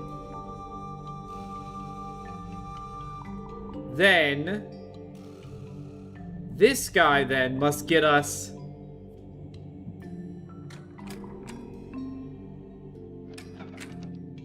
that? I think that's right. Circle should be up. T is facing the right direction. Yes, that's it. I did it. Good job. Wow, I completely fucked that puzzle up. The little hatch opened. What's this? A letter?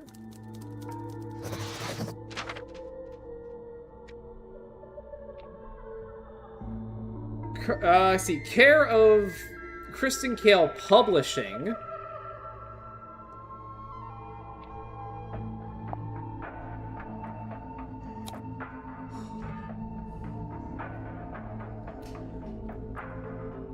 Let's see. Dear James, I just finished reading your novel, Turning a Tidy Profit. I am sorely disappointed at your lack of integrity regarding social configurations. As it stands, your narrative is only scratching the surface of the deeper mythos surrounding the cursed helmsman. I know you want to go deeper, so I'm here to help.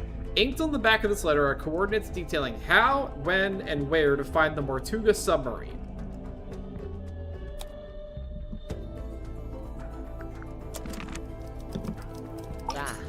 Hey, buddy. What can you tell us about this, letter? It's mine, as you are well aware, seeing as how you just fished it out of the back of my typewriter.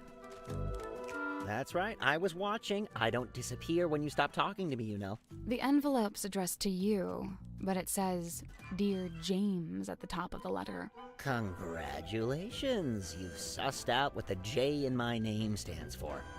If that's the height of your investigative prowess, we're all in trouble. It's signed by someone named T.W. Ibis. Another astute observation. You know, of all the detectives I've met, you two really are the most recent. Grimoire, he's being mean to us. I noticed. How come the keys are all messed up on your typewriter? It's old, sometimes they fall off. I guess I don't always put them back in the right place. And, what have you typed on that page? I'm taking another swing at a story outline for my next book.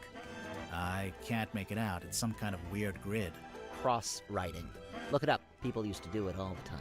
What about these brass panels on the back? This one's my father's emblem, Mayor Dusk. That's why it looks like a D.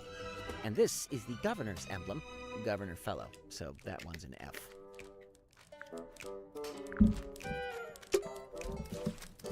Well, that was less productive than I would have A expected. bunch of discarded paper. There's something typed on it. Yeah, but I can barely make sense of it. Kinda looks like an attempt at the first chapter of a story.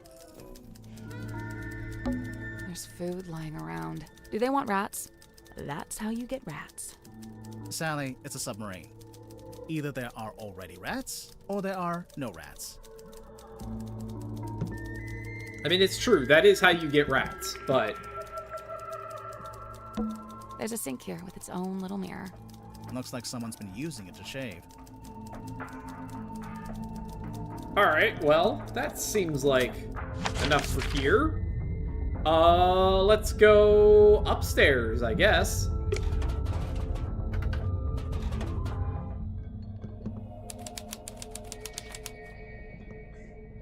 The Dream Chamber. That guy is staring at us. He sure is. I think we'd better talk to him before we touch any of his stuff. Fine. Hello, sir. Hello, sir? Two strangers. Emissaries from the world above. Yeah, hi. I'm Detective Grimoire, and this is Sally. State your business, and speak only the truth. Well, we're here on the request of the captain. Impossible. The captain is dead. Unless you received a missive from beyond the veil. I should have foreseen this, but now that I'm faced with it, it seems inevitable. No, sorry, she meant the new captain. Captain Sifo. Cynthia? She's asked us to investigate the murder of Magnus Mortuga. We have to talk to all the suspects. Speaking of, can I ask your name? Zacharias Zephyr, the Dream Doctor. A dream doctor? I don't think I've met one of those before. That is correct. You have not. I alone hold the title. Because you made it up? That is correct. You know, it's true. When you make up the title, you get to be the only person who has it.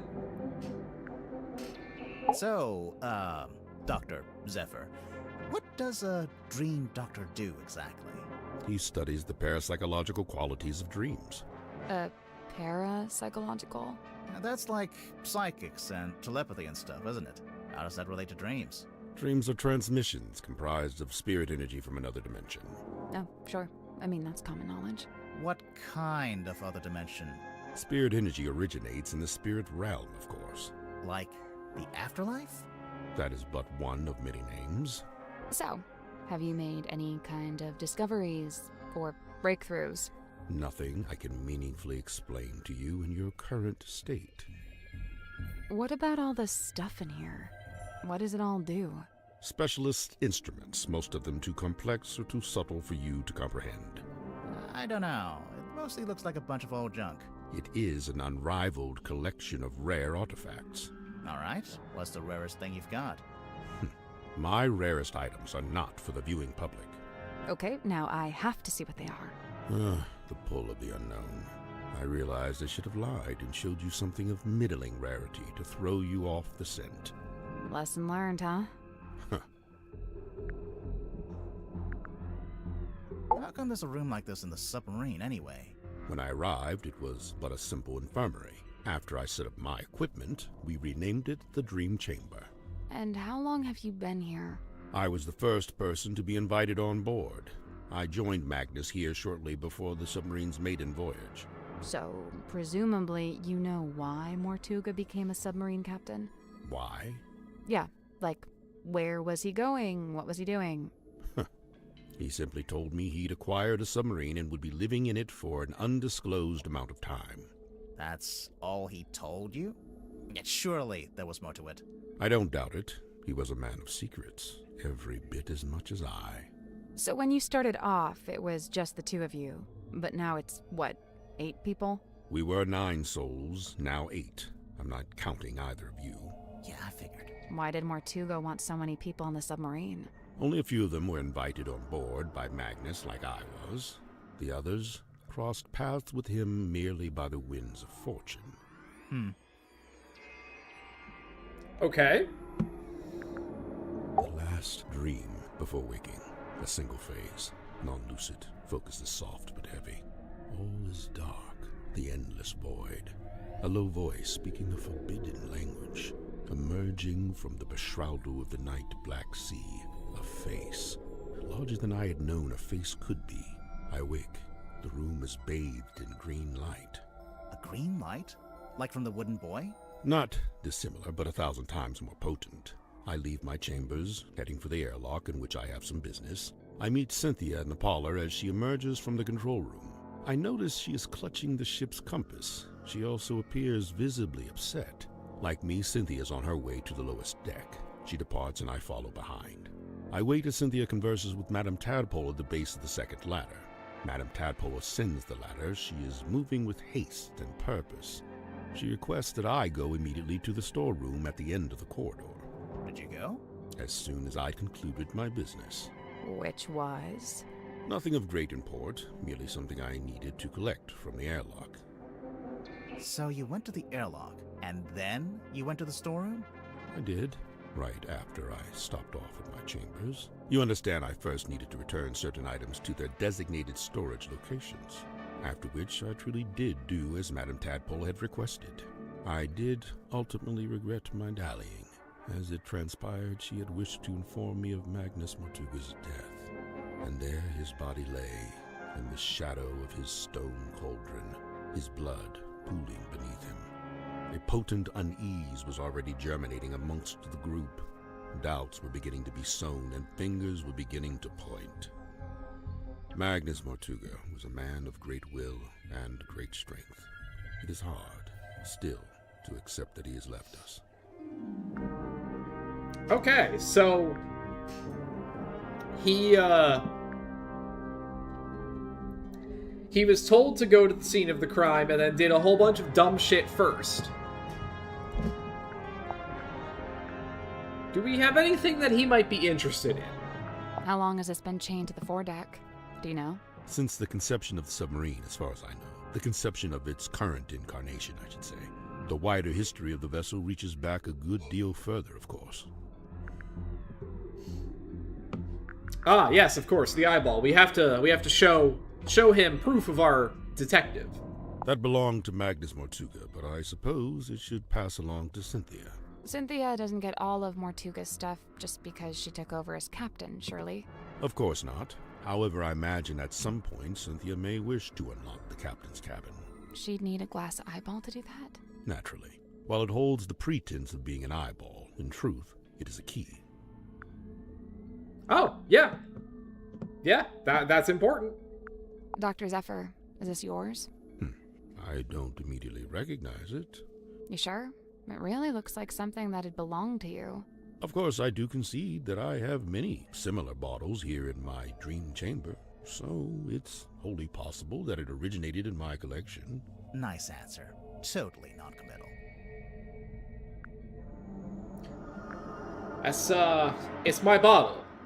Maybe. I mean, it might be my bottle. It looks a lot like my bottles.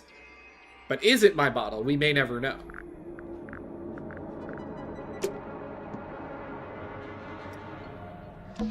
I'll just take a look in this cabinet. Watch out for spiders. Yeah, I don't think there are any spiders. We're on a submarine, remember? I do seem to need constant reminding. I'll just take a look Watch in out this for cabinet. I do seem to need... What's on those wall charts? Sacred geometry. Is that a heavy metal band?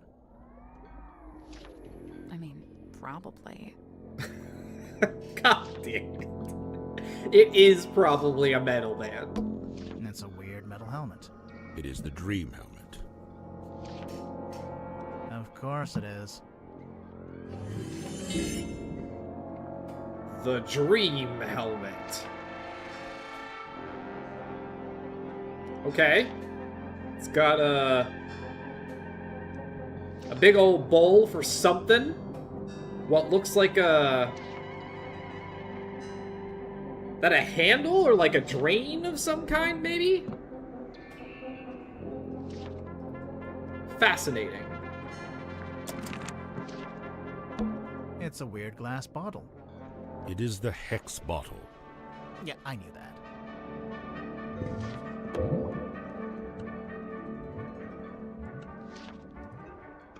What you got in here, Doc?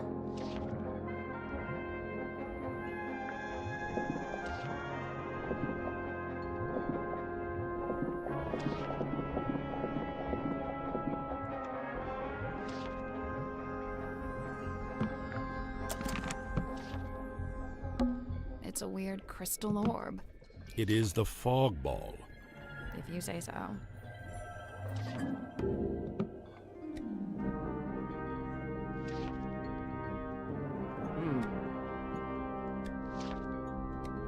Another thing that has a...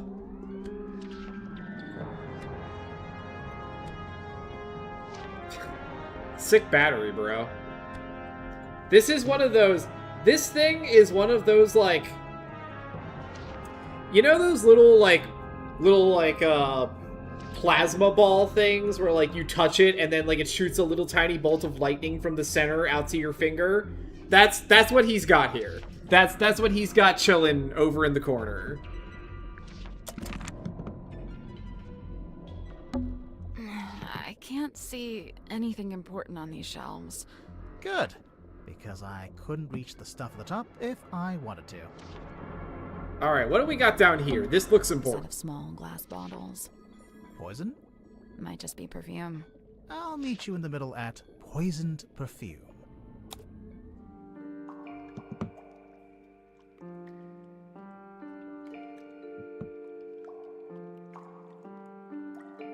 Oh?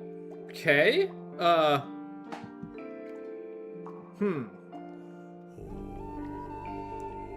Okay, a conspicuous X on the label is probably this one.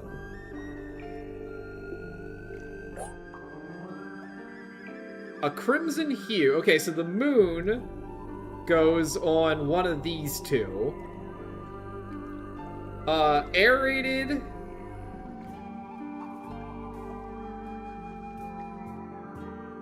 Exhales a curious vapor.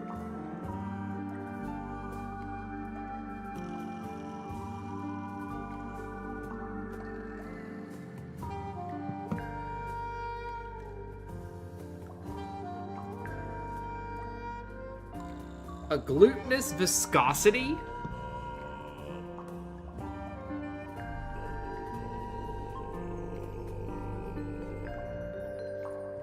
Huh.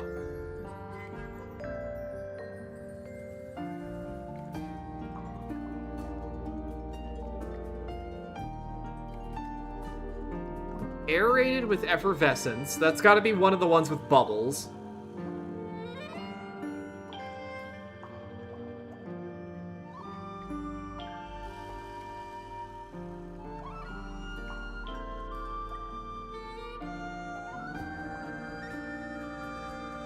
Drips fall with a hurried cadence.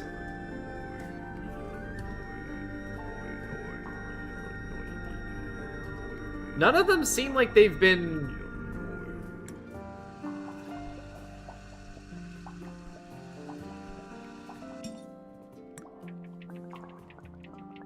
Okay.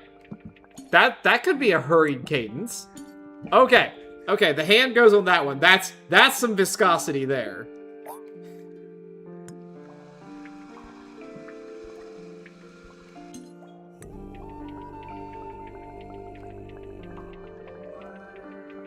That is also a hurried cadence.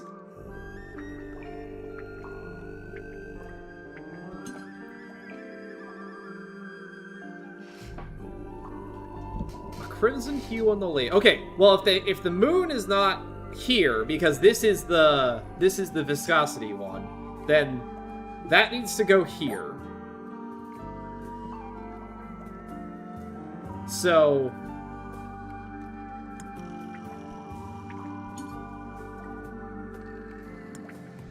that one's got a vapor. That's the only one left that has a vapor, so that must be right. This is a fast dropper, so that works. And this one is indeed aerated, so that looks right. Got it. Nice work. Is anything going to happen? The glass moved. Let's take a closer look at that bookshelf. Okay. This one's not really a book. Looks more like a magazine. Caretaker's Collective. The Quarterly Journal.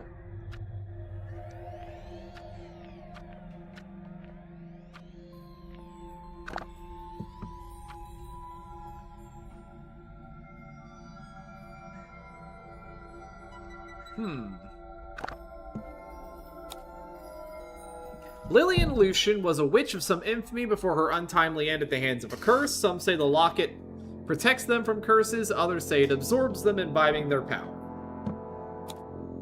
The disembodied skull of the mysterious silkworm serpent has no eye sockets. Use discretion, several high-quality fakes are in circulation. Made from an unknown material, 90% similar to gold. Hand can touch ghosts. The Mermaid's Tongue. Said to facilitate communication with she who lies beyond the veil. Requires a special key, Both the key and the tongue itself are rumored to be lost at sea. The 7 secrets of Onirology? The 7 Secrets of Onirology by Edward Edmonton. Prophecy from Parapsychology by Halcyon Hardwick. It is Speaking If You Are Listening by Carl Cavendish. Divine Exolinguistics by Mary Moralla. These are some pretty solid book names. A Ghost Rises Before Me by Joseph Jenkins. The Magician of the Soul by Annabel August. So, is that what I think it is? Hiding in the background here? I think I can see a face in there. That's probably just pareidolia. Who? The human habit of seeing faces where there aren't... Okay, no, I just saw it too. This one's not Looks really... more like a So, I'm pretty sure that looks an awful lot like the mermaid's tongue hanging out back there. I think I can That's see probably... The human okay, no, I just saw it too. a dusty old cloth.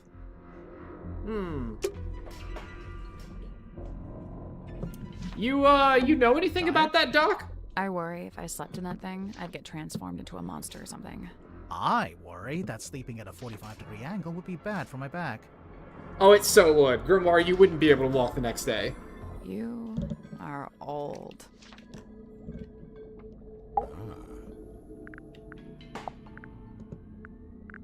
What is this, anyway? It is what it says it is, a quarterly journal of listings and inquiries. I noticed the prices are listed as ounces, and that's gold, I'm pretty sure. These numbers are merely a way to ascribe a universal value. Most transactions take the form of a trade, exchanging items of equivalent worth.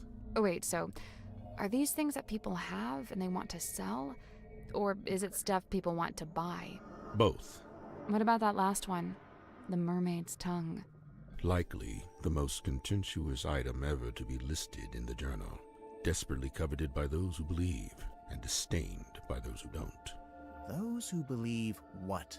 That such a thing could even exist. Where do you get this from? It is on loan from Miss Silkmoth. So it's for some kind of magic trick.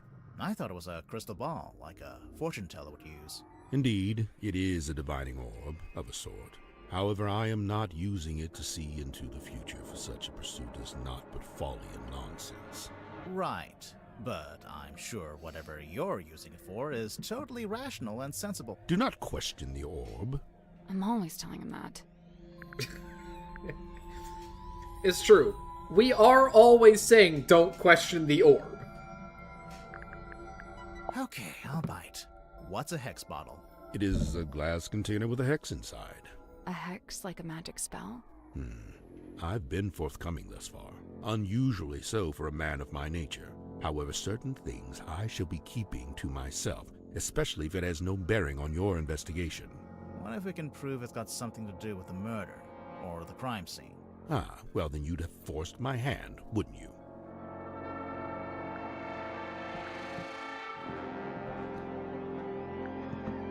Alright. I think we got everything of interest in here for now. What is this thing? Big glass bell jars, with creepy things inside. If I had a penny for every time we go somewhere and there's big glass bell jars with creepy things inside. Alright, I guess, down to the basement.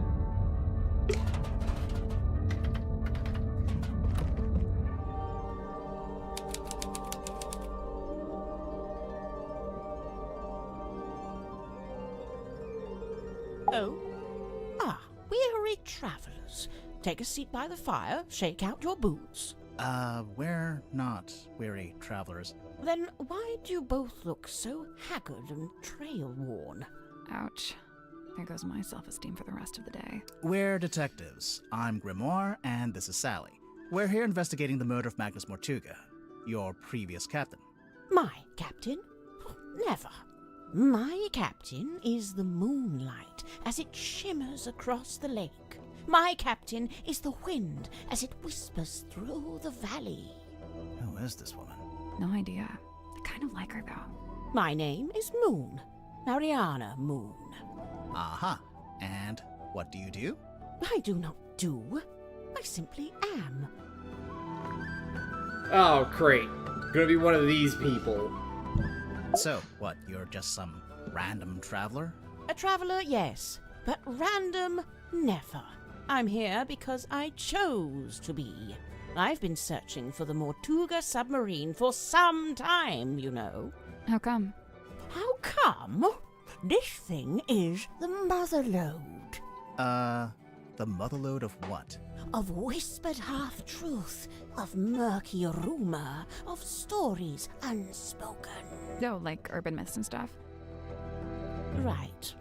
Urban myths and stuff. So you're a historian?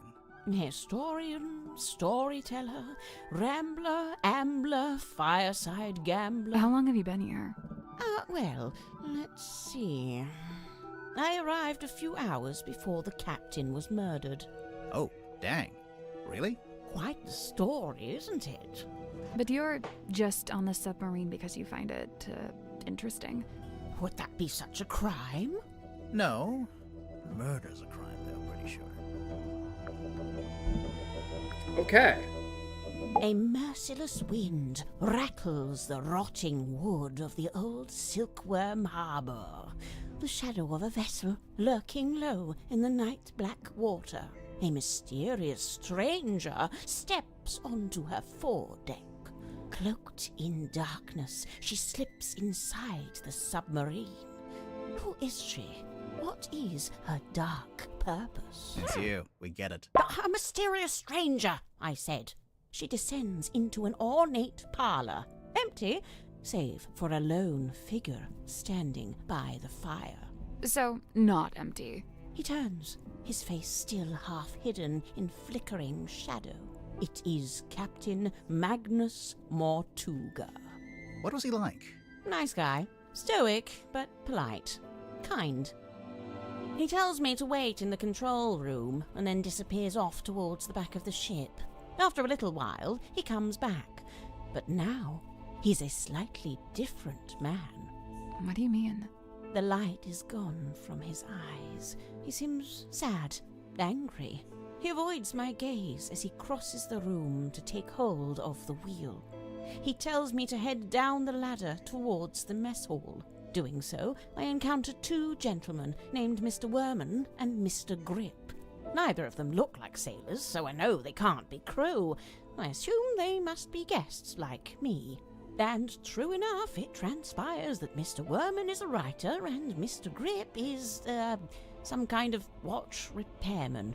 Captain Mortuga reappears, descending the ladder. He asks the two men to show me around the submarine and introduce me to the others. Then he disappears through the rear corridor. It's the last time I see him alive. Mr. Worman apologizes, explains he's too tired, and leaves through the opposite corridor. Mr. Grip, unable to come up with such an excuse, agrees to show me around. Now, I wrote this down in my diary, so I may as well let you read it. Okay. Imagine my excitement to finally get a good look around the Mortuga submarine. I was even given a tour by one of Mortuga's subordinates, a Mr. Godric Grip. We began by visiting a bizarre laboratory known as the Dream Chamber. It smelled of dried herbs and dusty glass, but was devoid of its dream custodian. Then early disappointment. The captain's cabin was locked. Mr. Grip explained how Captain Mortuga mostly keeps this room locked when it's not in use. We climbed down into the living quarters, where a pair of bunk rooms sat at the end of a corridor. The first smelled of crane dust and unwatered flowers. A young woman was laying in her bed, poring over an old document. She hastily hid the document away and introduced herself as Miss Cynthia Seafoam, a name to remember, dear reader, as she will shortly become quite important. Okay, so Cynthia has a document that she very hastily hid away. That will be interesting when we get to her room. The second bunk room smelled of aftershave and desperation. The two men within, Mr. James Werman and Mr. Dirk Dansom, both appeared to be asleep, so we decided not to intrude. Next on the tour, a room inhabited, by the looks of things, by a young child who is also a stage magician. Sadly, this mythical child magician is nowhere to be seen. The room at the very end of the hallway was sealed with a heavy bulkhead door. Mr. Grip dismissed it as a storeroom that only Captain Mortuga makes use of. Perhaps you'll agree with me, dear reader, when I suggest the peculiarity of a simple storeroom being sealed off with such a significant door. Mr. Grip took me down to the cargo hold. It smells of damp wood and tarred rope. Yes, I describe it in the present tense, for it is here I sit as I write this very diary. Next door, the engine room, burnished bronze and tea-stained parchment. I learned that it's something of a nest for Mr. Grip himself, and thus was currently unoccupied. Outside, I encountered a Dr. Zacharias Zephyr, the aforementioned keeper of the dream chamber. Surprised to see us, he nearly dropped the empty glass bottle he was carrying. Okay, right, this was when... So was this when he went down to the storeroom instead of going to where Magnus was murdered? Clearly wishing to remove himself from the situation, the good doctor muttered something inaudible and disappeared up the ladder. We continued on into the next room, which I was amused to discover was some kind of shimmering mermaid grotto. I smelled her before I saw her, the unmistakable mix of salt, seaweed, and sequined spandex. It can only be Madame Tadpole, a name which may be familiar to long-time readers of this diary. How many long-time readers of your diary do you have? Tadpole and I caught up while Mr. Grip skulked in the doorway, clearly hoping this would mark the end of the tour, but it did not, dear reader. It did not. Right, so, yes, I can see there's one more room to visit. Mr. Grip insists it's just the bilge, a dark, dank and smelly place, ill-frequented by humankind. I tell him he couldn't have sold it to me better if he'd tried. Okay. We enter the bilge, but it's too dark to see anything. Mr. Grip, who is clearly tiring of my company by this point, opens the vent in the ceiling to let in a little light. Moments later, a voice is heard, echoing down from above. Whose voice? A young woman, and then an older woman. I can't remember exactly what was said, but I remember thinking it sounded a little like poetry. What happened next? The sound of a scream, and then a dull thud. Oh. Yeah, that sounds like a murder. But which murder? Anyway, by this point I've used up all my patience, so I decide to take my leave. I thank Mr. Grip for the tour and return to my new lodgings in the cargo hold. I have to put up my tent twice, as on the first attempt a sudden movement of the submarine undoes my progress.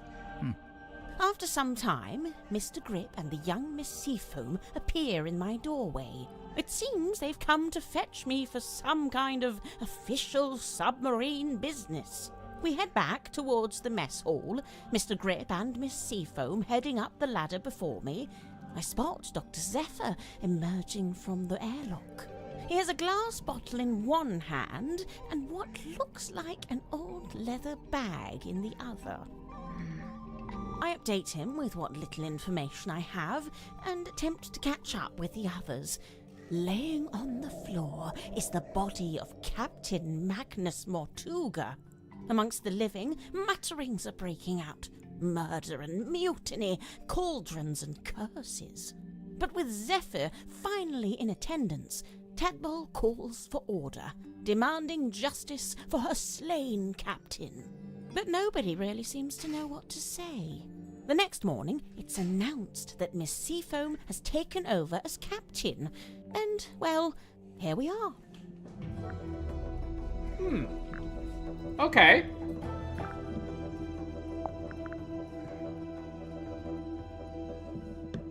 Do we have anything that she would know about? Probably not at this point. So I guess let's poke around her room. It's a pinboard.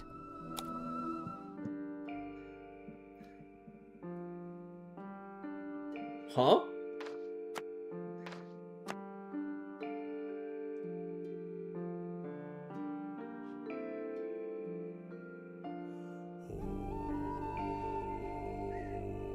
Are these?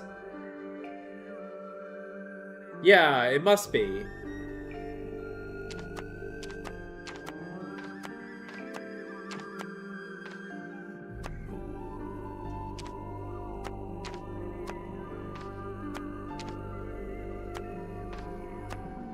There doesn't seem to be any defined place to put them, though. We'll come back later. And I don't think we have the information that we need yet anyway.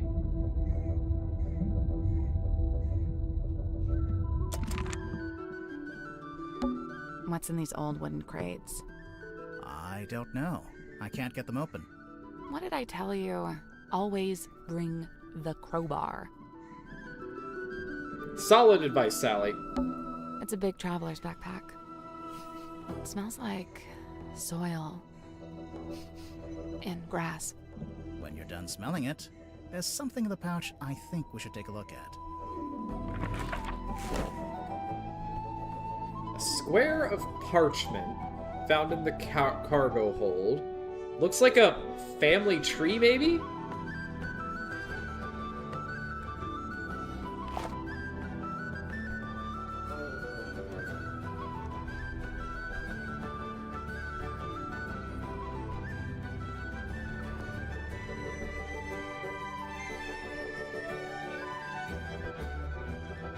Governor and the innkeeper.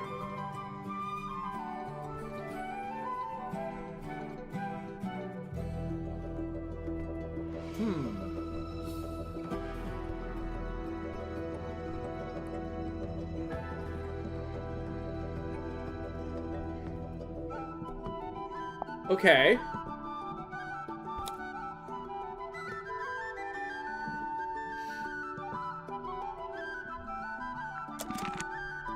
Well, that's clearly something.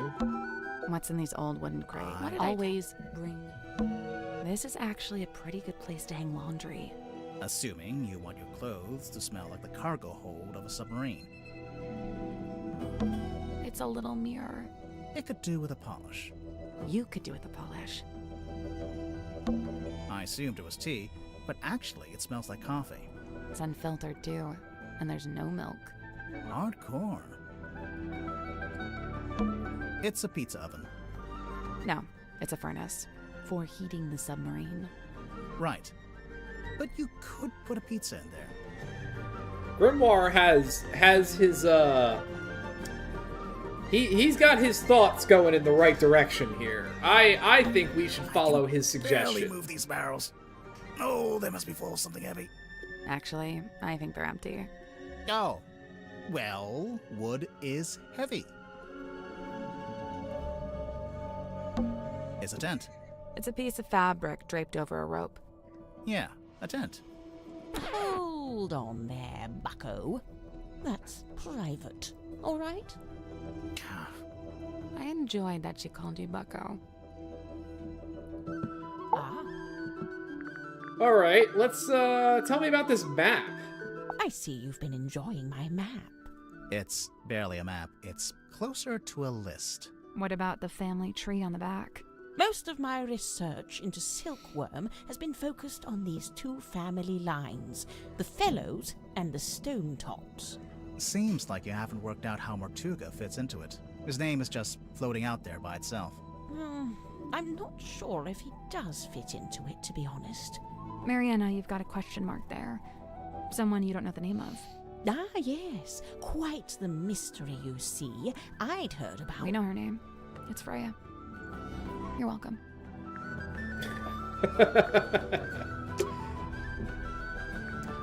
Alright. So we have 3 more rooms down here on the bottom to check out.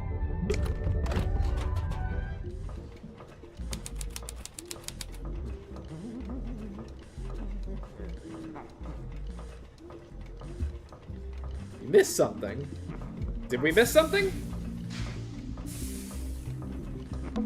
Hello? Is anyone there? I think there's someone in that basket. Oh. Is this guy gonna be our beetle? Mr. Grip's Emporium, huh?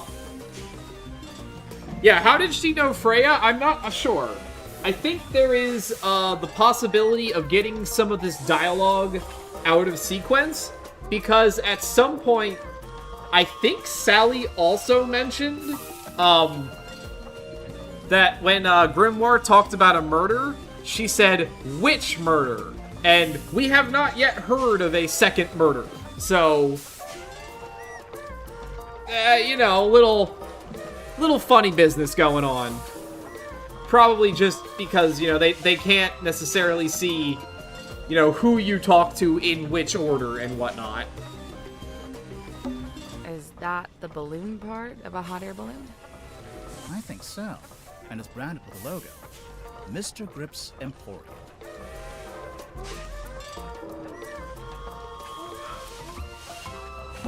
Who are these guys? Just some of my satisfied customers. Yes, very, very satisfied customers here. What on earth are you doing? Aha! Customers! Come in, and welcome to Mr. Grip's Emporium. Wait, what? I guess he's Mr. Grip. What's that? You'd like a succinct yet exhaustive rundown of our operational philosophy?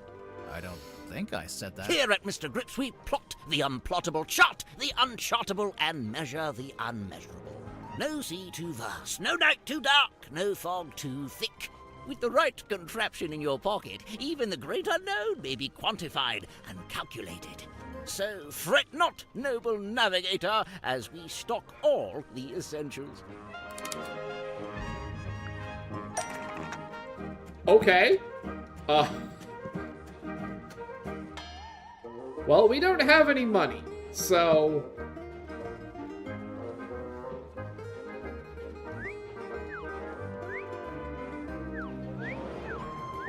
Sir? I'm sorry, you can't afford this item. I don't want it. I'm afraid you don't have enough money. I know! I'm not trying to buy anything!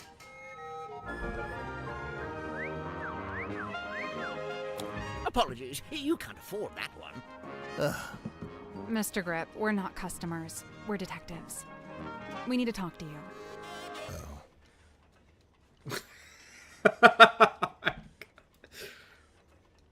What a fucking mood change. Why didn't you say so? Now, what is it you wanted to know? Can I get your full name? Godric Grip of Mr. Grip's Emporium. And that's this little shop you run down here in the engine room, for some reason. This is merely the newest branch. The flagship site is back in Circuum-on-Sea. Yeah, we saw it. It's all boarded up. As well, I can't make a living selling compasses to the ghosts in a ghost town, can I? So that's what you do? Sell compasses? Seems kind of niche. We buy, sell, and service all manner of nautical navigation equipment. What's that? Ah, yes, we also provide cartographic consultation. We'll analyze and decipher any map, all for a low, low fee. Some maps may be invalid, fee to be decided on a case-by-case basis. Sorry, did you just talk to your stick? You mean Cornelius Kane? And he's given it a name. Great. Don't ask ask any follow-up questions, maybe he'll let us move on.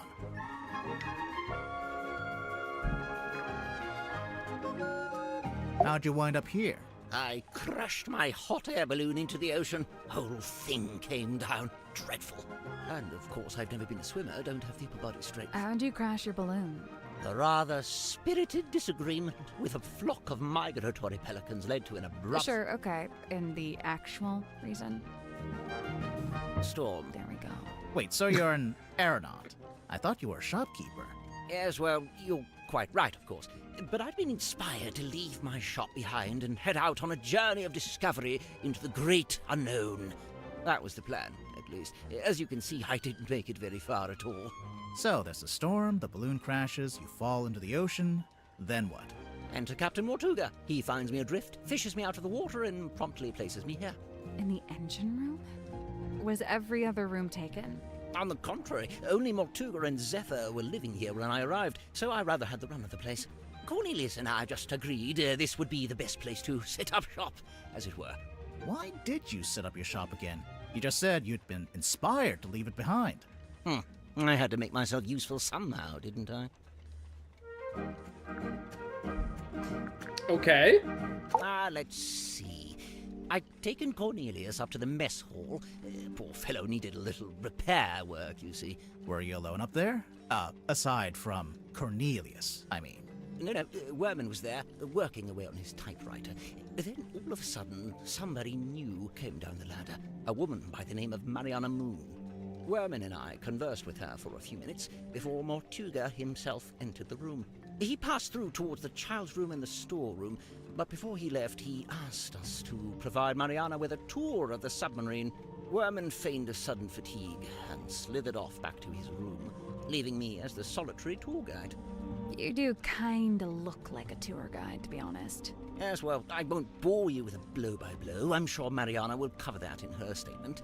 Suffice it to say, we ended up in the bilge at the very back of the submarine. And there we were, standing in the dark, when all of a sudden, a voice echoed down from above. Mortuga's voice? No, a young woman's, possibly two different women. The voices were followed by the sound of a blade, and finally a dull thud, like something hitting the ground. Sounds like a murder to me. What did Mariana make of all this? Well, apparently satisfied by our impromptu eavesdropping session, she made her farewells and left. You didn't go with her? No, I stayed a little longer. Did you hear any other weird noises? I did. First, the sound of the storeroom door wrenching open and then closing again. Secondly, some kind of short, heavy scrape, mechanical. And finally, a dull thud, like something hitting the ground. Sorry, again? How many murders were there? I didn't really know what to do with myself after that, but an unexpected lurch of the submarine caused me to very nearly topple over into the bilge water. So I decided to take my leave and return to the safety of my engine room. You didn't want to go upstairs and see what was going on? I certainly thought about it. Ultimately, I think it came down to cowardice on my part. You didn't want to run to the murderer. So, let's see. I was sat there, feeling rather pathetic, when Cynthia appeared in my doorway. What did she want? Well, she had a compass she wanted me to fix. I agreed to take a look at it for her. But that wasn't the end of it. She then told me she'd been asked to bring me upstairs, along with everyone else. And so, after fetching Mariana from next door, the three of us went up to the storeroom. I saw Mortuga's body laying on the floor, saw the cut across his neck. The cowardice I'd felt before, compounded. Tadpole spoke to the room. She wanted a confession, or even just an explanation. It goes without saying that nobody was willing to offer one. Really, that's the end of it. After that, several things happened very quickly. Cynthia became captain, decided to bring in a detective. You two arrived, and here we are. Okay, so there was a second murder that happened before Mortuga's murder. But I get the feeling, given that that was apparently a theater, and one of the characters is a magician, I wonder if, like, there was some kind of show going on that sounded like a murder, but wasn't. Alright, show me these compasses. A selection of some of my more unusual compasses. Please peruse at your leisure.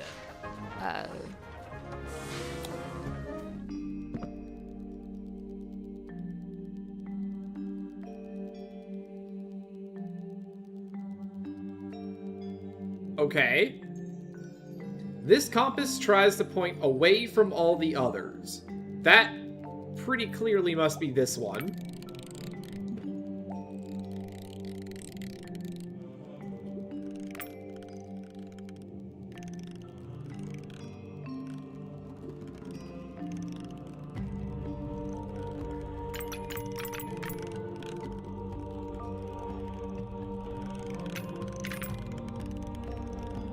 I think the yellow one's the clock.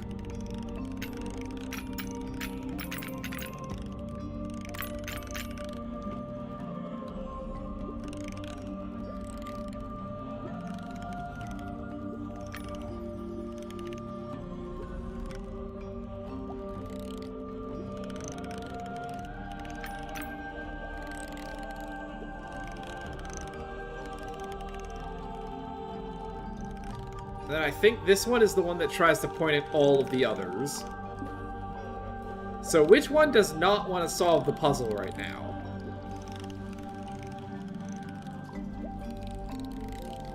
I think it's this one doesn't seem to respond at all.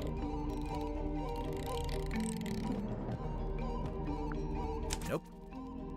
So there's 4 slots, and each one needs a compass to go in it. The labels are all describing a particular compass, I guess.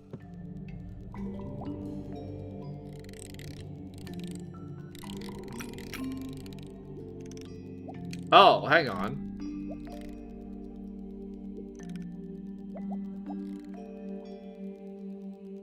So blue's pointing at green.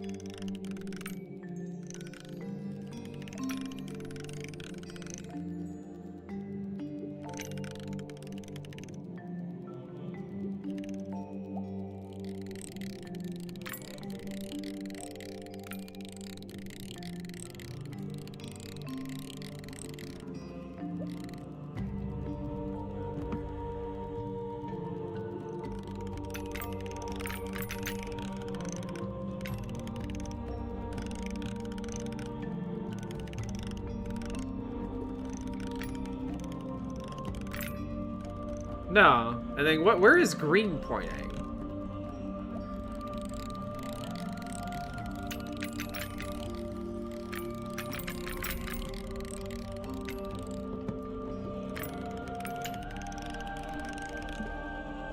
That feels right.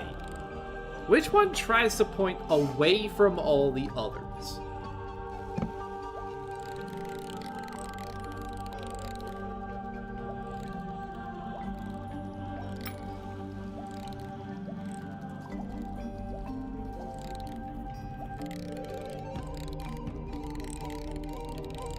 Blue, okay, blue is very clearly pointing at green.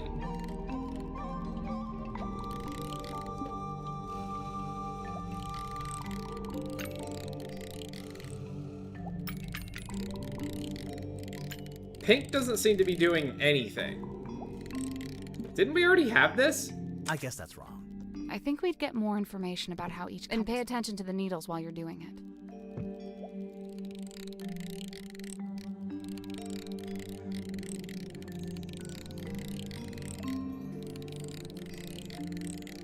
Okay, wait. So green is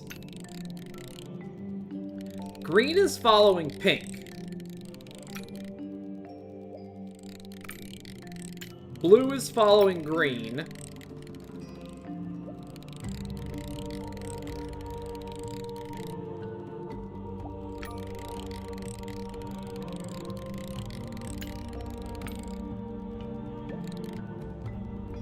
Unclear what purple is doing.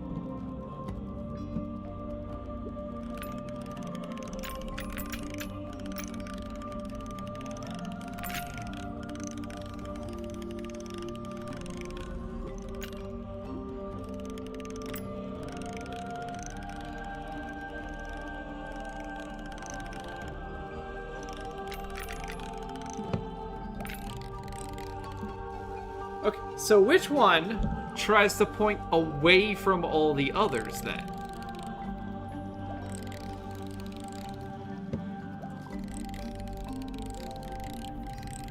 Because I would have expected... No, yellow's a clock. If you move it... Oh, you know what? You're right. It could be.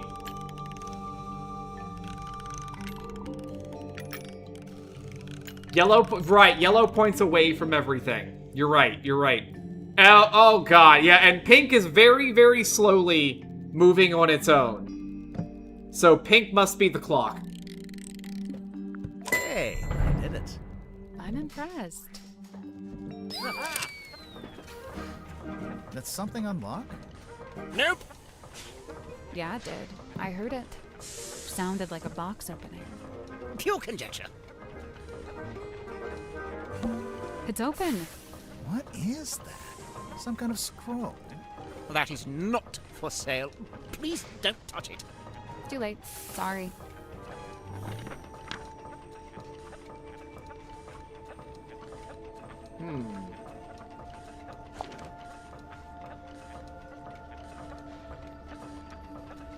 Service record.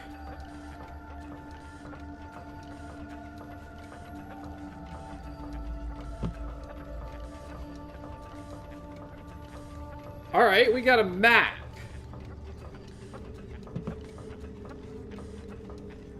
J, M, D.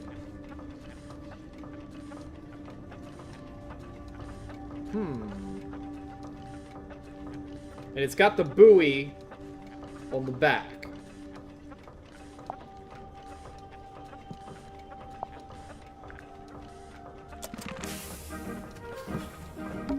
It's a big compass.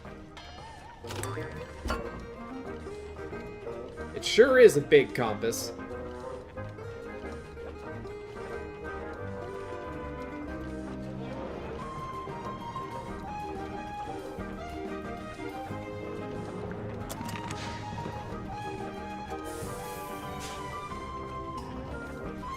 Is there anything else here? If I turn this wheel, you have to turn the other one. Why? Because one good turn deserves another.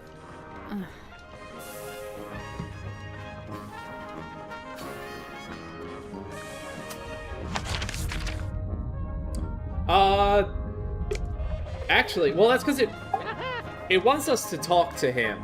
I wonder, oh, you know, we can probably ask him about this stuff. How much for this one? It's not for sale. Oh, too rare? Too valuable? It's from my personal collection. I really hadn't intended for you to see it.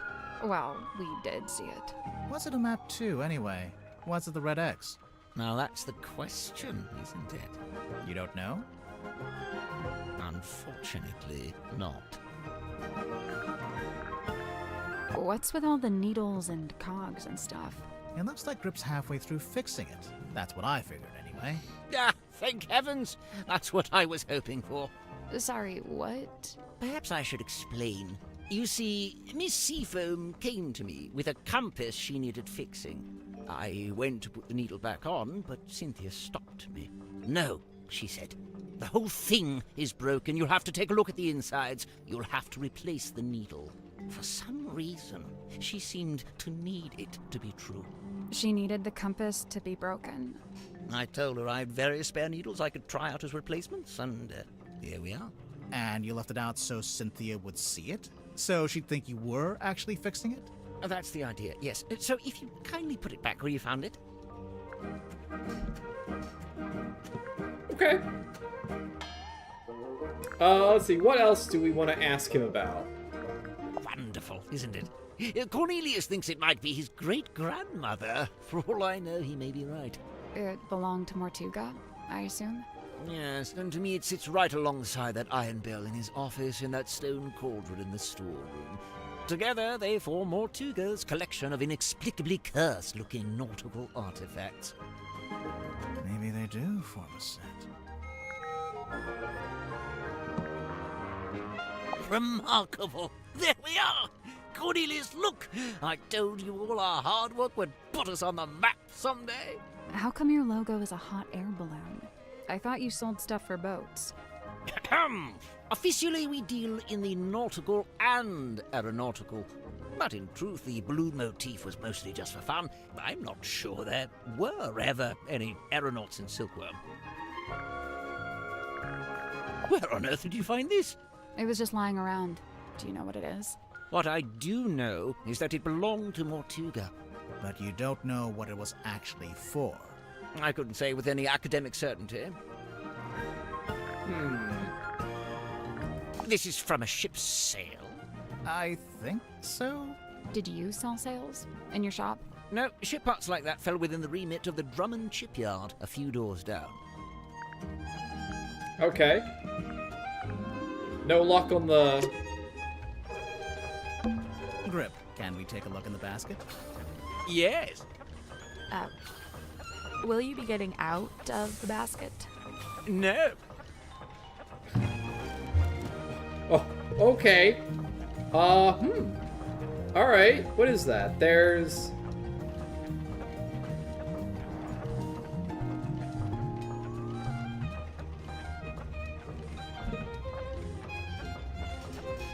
Is that supposed to be a...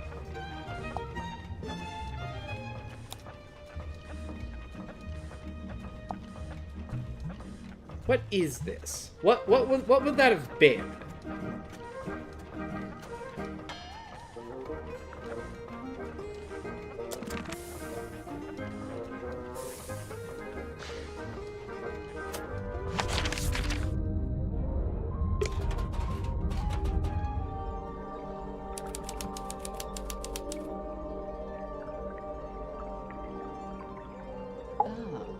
Hey, it's me, Madam Tadpole. Yep, that's my name. First question. Go. Are you a mermaid, or what's the deal? Great question. Half mermaid. The top half, obviously. From the waist up, all mermaid.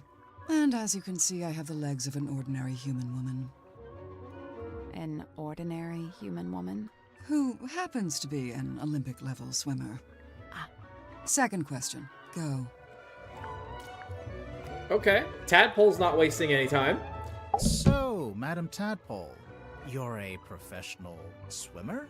Or a professional mermaid? I'm not a professional anything, not anymore. I'm done with all that. Do you have gills? Nope, it's a tattoo. Sorry to disappoint. It's cool. Why'd you get it? I've always been real good at holding my breath underwater, like scary good. The other kids used to call me Fish Girl. Kids can be mean. I'd say they had it right. How come you're here on the submarine? Okay, so I like to go diving. In the sea, deep. Oh, like with an oxygen tank and a mask? No. I don't use any of that stuff. Anyway, so one time I went too deep. I wasn't going to come back up.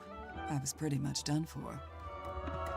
Somehow Magnus found me, pulled me into his submarine. He brought me back. I owe him my life. Wait, so are you from Silkworm? Were you living in the town? Nope, I'm from far away. Then how come you were diving into this bit of ocean? Oh, well, yeah, I was visiting the town. For work. What kind of work? Performance art. Kinda. Like I said, I'm done with all that. So, Mortuga saved you from drowning, and you just decided to stay? It's where I belong. The ocean. I had my fill of living on land. I've got no interest in going back. Looks like you've made yourself pretty comfortable down here. Magnus offered me one of the bunk rooms, but I turned him down. And yeah, over time I turned the airlock into a nice little home for myself. Where did you get all this stuff? The mirrors, the bottles. Shipwrecks, shipping containers, you name it. If it falls into the ocean, I consider it fair game. You go swimming out in the actual ocean? Of course. Isn't it cold? And what about the water pressure? What about him? That's for other people to worry about. So, how do you get out into the sea? Or do you just go from up on deck? See that hole in the middle of the room? Leads down into a big old water tank with a door that leads outside. I go out into the ocean every single day. Jeez, I'm impressed. Like I said, this is where I belong. How long have you been living here? I stopped worrying about times and dates. It doesn't mean much down here. But I know I arrived after Sim and before Dirk. Do you get on with the other suspects? Oh, sure. It's a nice group. I was closest with Magnus, though. He was one of a kind. I remember the sub did a weird kind of tilt. Don't know what it was, but anyway, it woke me up. So yeah, I'm trying to go back to sleep, but I can't because now there's all these footsteps outside my room. I get up and check outside. Nothing. So I check the bilge. Was anyone in there? No, but something's dripping into the water. I get a closer look and it's blood coming through the drain that connects to the room above. So I head up there to check. The door's locked. I open it up. You unlocked it? How? By turning the wheel. So okay, I guess it's not really locked. More like shut. Could anyone turn that wheel? Probably not. It takes some upper body strength. I go inside, and that's when I find him. Dead. I feel like Dirk could have turned that wheel. I get angry. I'm out for revenge. I gotta find the guy who did it. So I run to the mess hall. Nobody. Climb up to the parlor. Nobody. Then I notice the hatch up to the foredeck was left open. Someone's making an escape, I think. Cowardly. I go up on deck. Nobody. I look across to the aft deck. Let me guess. Nobody. Nah, there was a demon. Yep. Glowing eyes, single horn coming out of the head, like an antler, kind of. Was it a person? I don't know, maybe. It was dark. I could only really make out the eyes, and it wasn't looking at me. It was looking out to the side, at the ocean, I guess. Then it starts talking. What did it say? No idea. Alien language. What? Okay, even I'm making notes now. This is the best statement we ever got. Oh yeah, there was this big green light. Not sure where it was coming from, though. It can't be anything good, I figure. Better put a stop to it. So I took one of the oars off the old rowing boat and threw it. Hard. Direct hit. Its head came off, pretty sure. I saw it fall into the ocean. Suspect vanquishes demon with improvised javelin. After that, the green glow went away, so now it's too dark to see anything. I want to be sure, so I jump off the side and swim over to the aft deck. But nope, nothing. Then I dive down past the back of the sub to take a look around. Did you see anyone? No. Not... Okay, so her diving down is what Dirk saw when he said that he saw somebody going past. I'm pretty sure I was being watched. Like I could feel something was out there with me. I don't know. Sorry. Did you ever find the head of the demon or whatever it was? You said it fell into the ocean. Oh yeah, I did actually. It was right there, floating in the water. Turns out it was this leather mask kind of thing. A mask? Like a full head mask, you know, kind of like a balaclava. Do you still have it? Nope. I took it back inside the submarine, left it right here in the airlock, and it's gone. I think it got stolen. That's, No, wait. disappointing. This is the room. You didn't finish your statement. This is the room that the doctor went in to get the stuff. I told Cynthia to gather up the others and come up to the storeroom. Zephyr was in the mess hall. I told him to come too. So I go to the storeroom. Dirk's there with Werman and Sim. Everyone else shows up shortly after. So, you all gathered at the crime scene. What happened? Nobody wanted to admit to murder, so it was a bit of a stalemate. Most of the others made excuses and scurried off. Zephyr, Grip, and I stayed behind. I guess we were the ones who knew Magnus best. That's it. Story's over. Get out of here. Okay, wait, so this is the room the doctor said that he went to when he went to get the stuff before going to see the body. So, if the mermaid mask is a diving helmet of some kind, and we do know where the mermaid mask is, it's in his back cabinet. So he took it from her.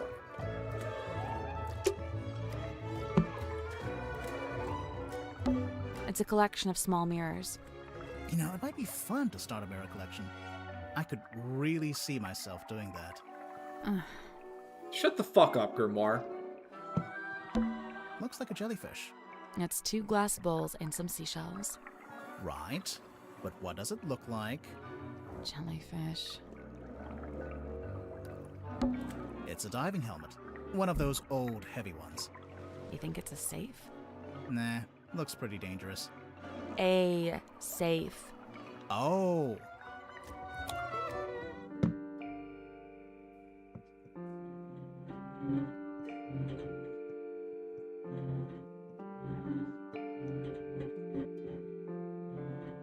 Okay.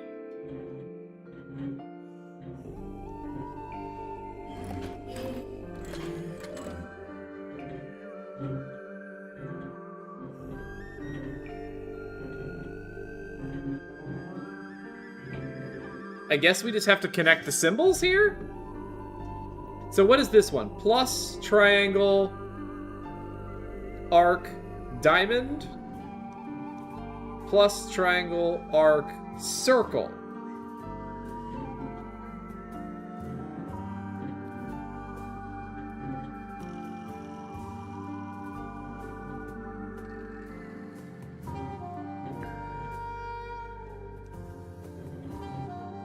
Plus triangle.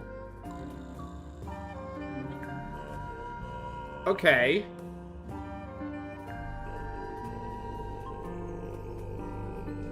Yeah, this is gonna be a question of trying to figure out how does this connect. So, like,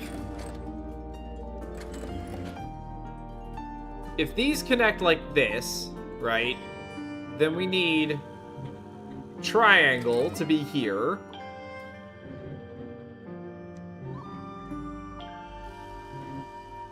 Then plus. Do we have a diamond on this side? We do.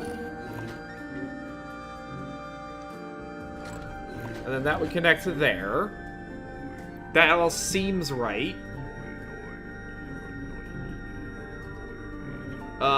Teardrop to teardrop, that's right. Circle? To triangle?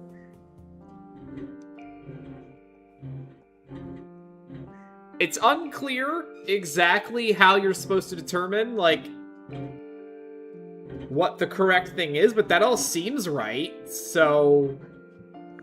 Yo. Sure. Nice. What's inside? A blood-stained pocketbook, and it's got another lock on it.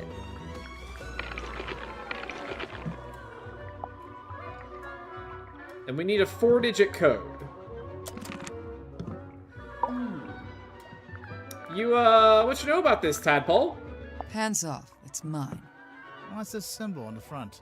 Looks like someone scratched it in with a claw or something. None of your business. How do you get it open? You don't. You don't know the code? Oh, I know it. But you don't. Is it your phone number? Your birthday? Name of your childhood pet? Sally, it's a number. Oh, yeah. It's her birthday, and we can get it from Dirk, because he finally got it out of her at the last minute. Tadpole didn't give us the code for the pocketbook. I noticed. So what now? Maybe someone else will know it. Yeah, I doubt it. How about this? If we ask everyone, and nobody knows it, we can break it open. Ooh. I knew that would cheer you up. Okay, so Dirk will give us her birthday, and the birthday will be the code for that. Old glass bottles. Looks like they've all been salvaged from the ocean. Hey, this one has a message inside. Oh, it does have a message in there. Curse in the cauldron.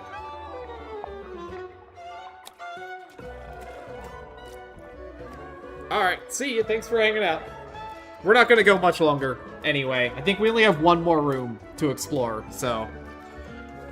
Let's see. Small room in the bowels of the ship, lifeless body in the shadow of an ancient stone cauldron. The cauldron's heavy iron lid has never been unlocked. Okay, this seems relevant. For all his strength, he ultimately proved powerless against the lure of the unknown. On this morning, the cauldron has been unlocked.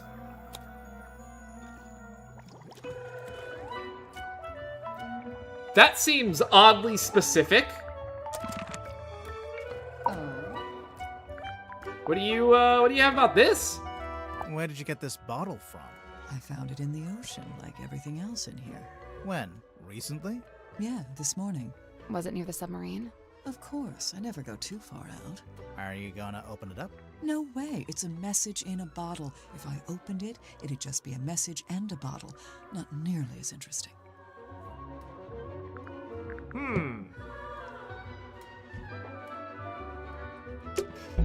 Do kind of want to see what's on that piece of paper.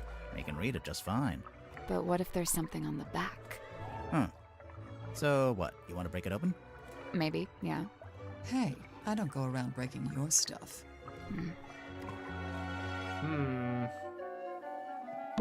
So what? Maybe. Hey.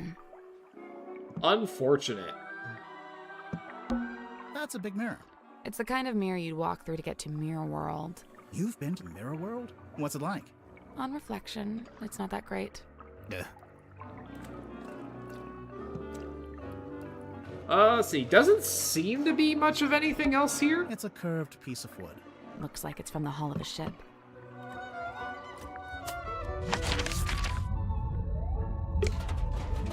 Alright, last room.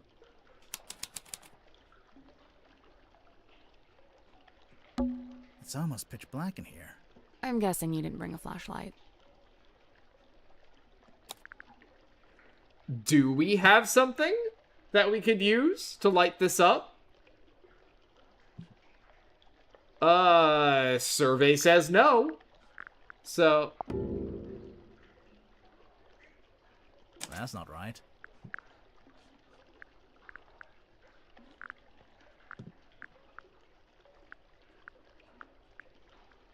Oh, yeah, actually.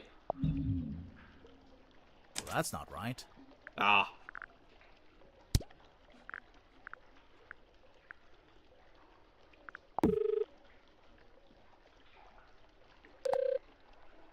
We can use Dirk's cell phone. Do you think he'll mind? Probably not. Point it here. Here? Alright. What do we got here? No, not there. Over Like here. this? You're Over doing here? a switch. See? I knew what I was doing. Dumb luck. It looks like some kind of dial. Oh, we've got a puzzle.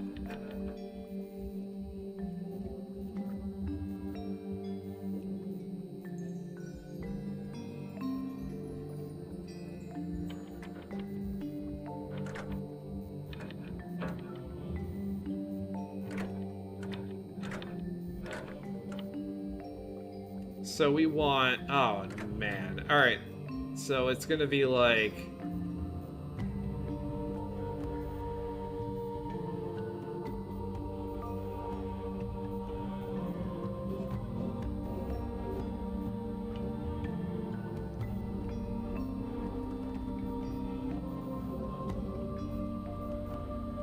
Well... That gives me this. Can I make this?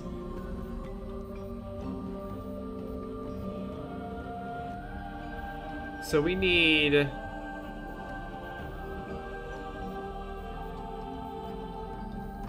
We need a lot of red orbs to make this work.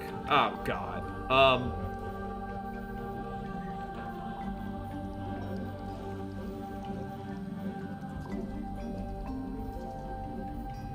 It's gotta be like...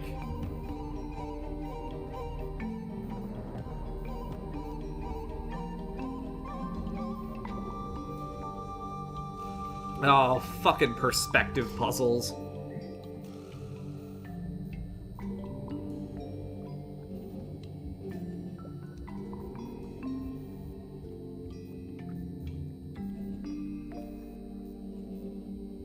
There's a lot of red. How do we get rid of... What does that look like? Hang on. Can I just... I just want to turn this entire thing 180 degrees. What does this look like? No!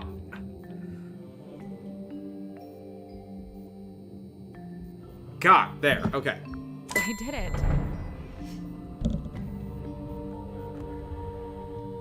Good job.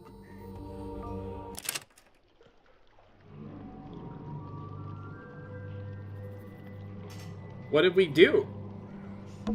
A glass bottle. It's just trash. And don't be so quick to dismiss it. One man's trash is another man's... Oh, yeah, no, it's just trash. What is that? I have no idea. It's some kind of strange device. What should we call it? Huh. That's very interesting.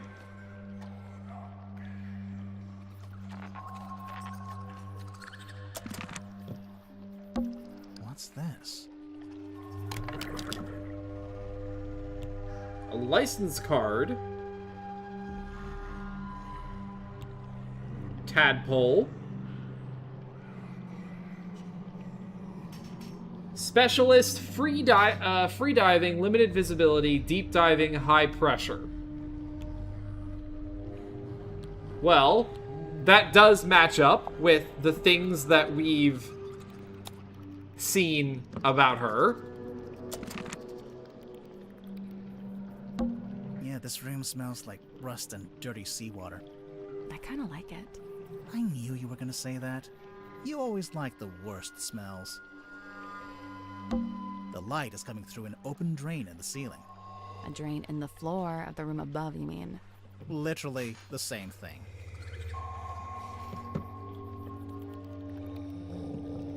So are we just in the trash room? Yeah, this room smells like... I kind of like I it. knew you always like the worst. Yeah, this room smells... You always like the worst. Is there anything else here? So, Sure. meaning water is... Best not to think about it. So, the bilge collects excess water. Sure. Meaning water is getting into the submarine from the outside? Best not to think about it. I agree. Best not to think too hard about that one. Yeah, I don't think there's much else that we can do here. It looks like it was basically just to get a couple pieces of evidence. So... okay, we have now been everywhere. We've got a couple locked doors. We might be able to get into them. Because we know we have at least one key with the eyeball. We've got a couple pieces of evidence that we can ask some people about. Most notably, the license to Tadpole. We can get her birthday from Dirk to open the diary. We still haven't seen... we haven't seen the child. What's her face? No, we haven't seen either of the children. Captain Seafoam or the girl who was doing the, who does the magic. So we got two more people to meet. They're gonna be probably in these locked rooms, if I had to guess. But I think we have done enough of this for tonight. I've really enjoyed this. I really liked their previous games, so I am happy to play their next one. And I think this is off to a strong start. So I think we're gonna go ahead and probably call it there for now. Thanks for hanging out. Hope you enjoyed this, and we'll be back soon with probably another tryout and then more Mermaid's Mask. So thanks for watching, and we'll see everybody next time.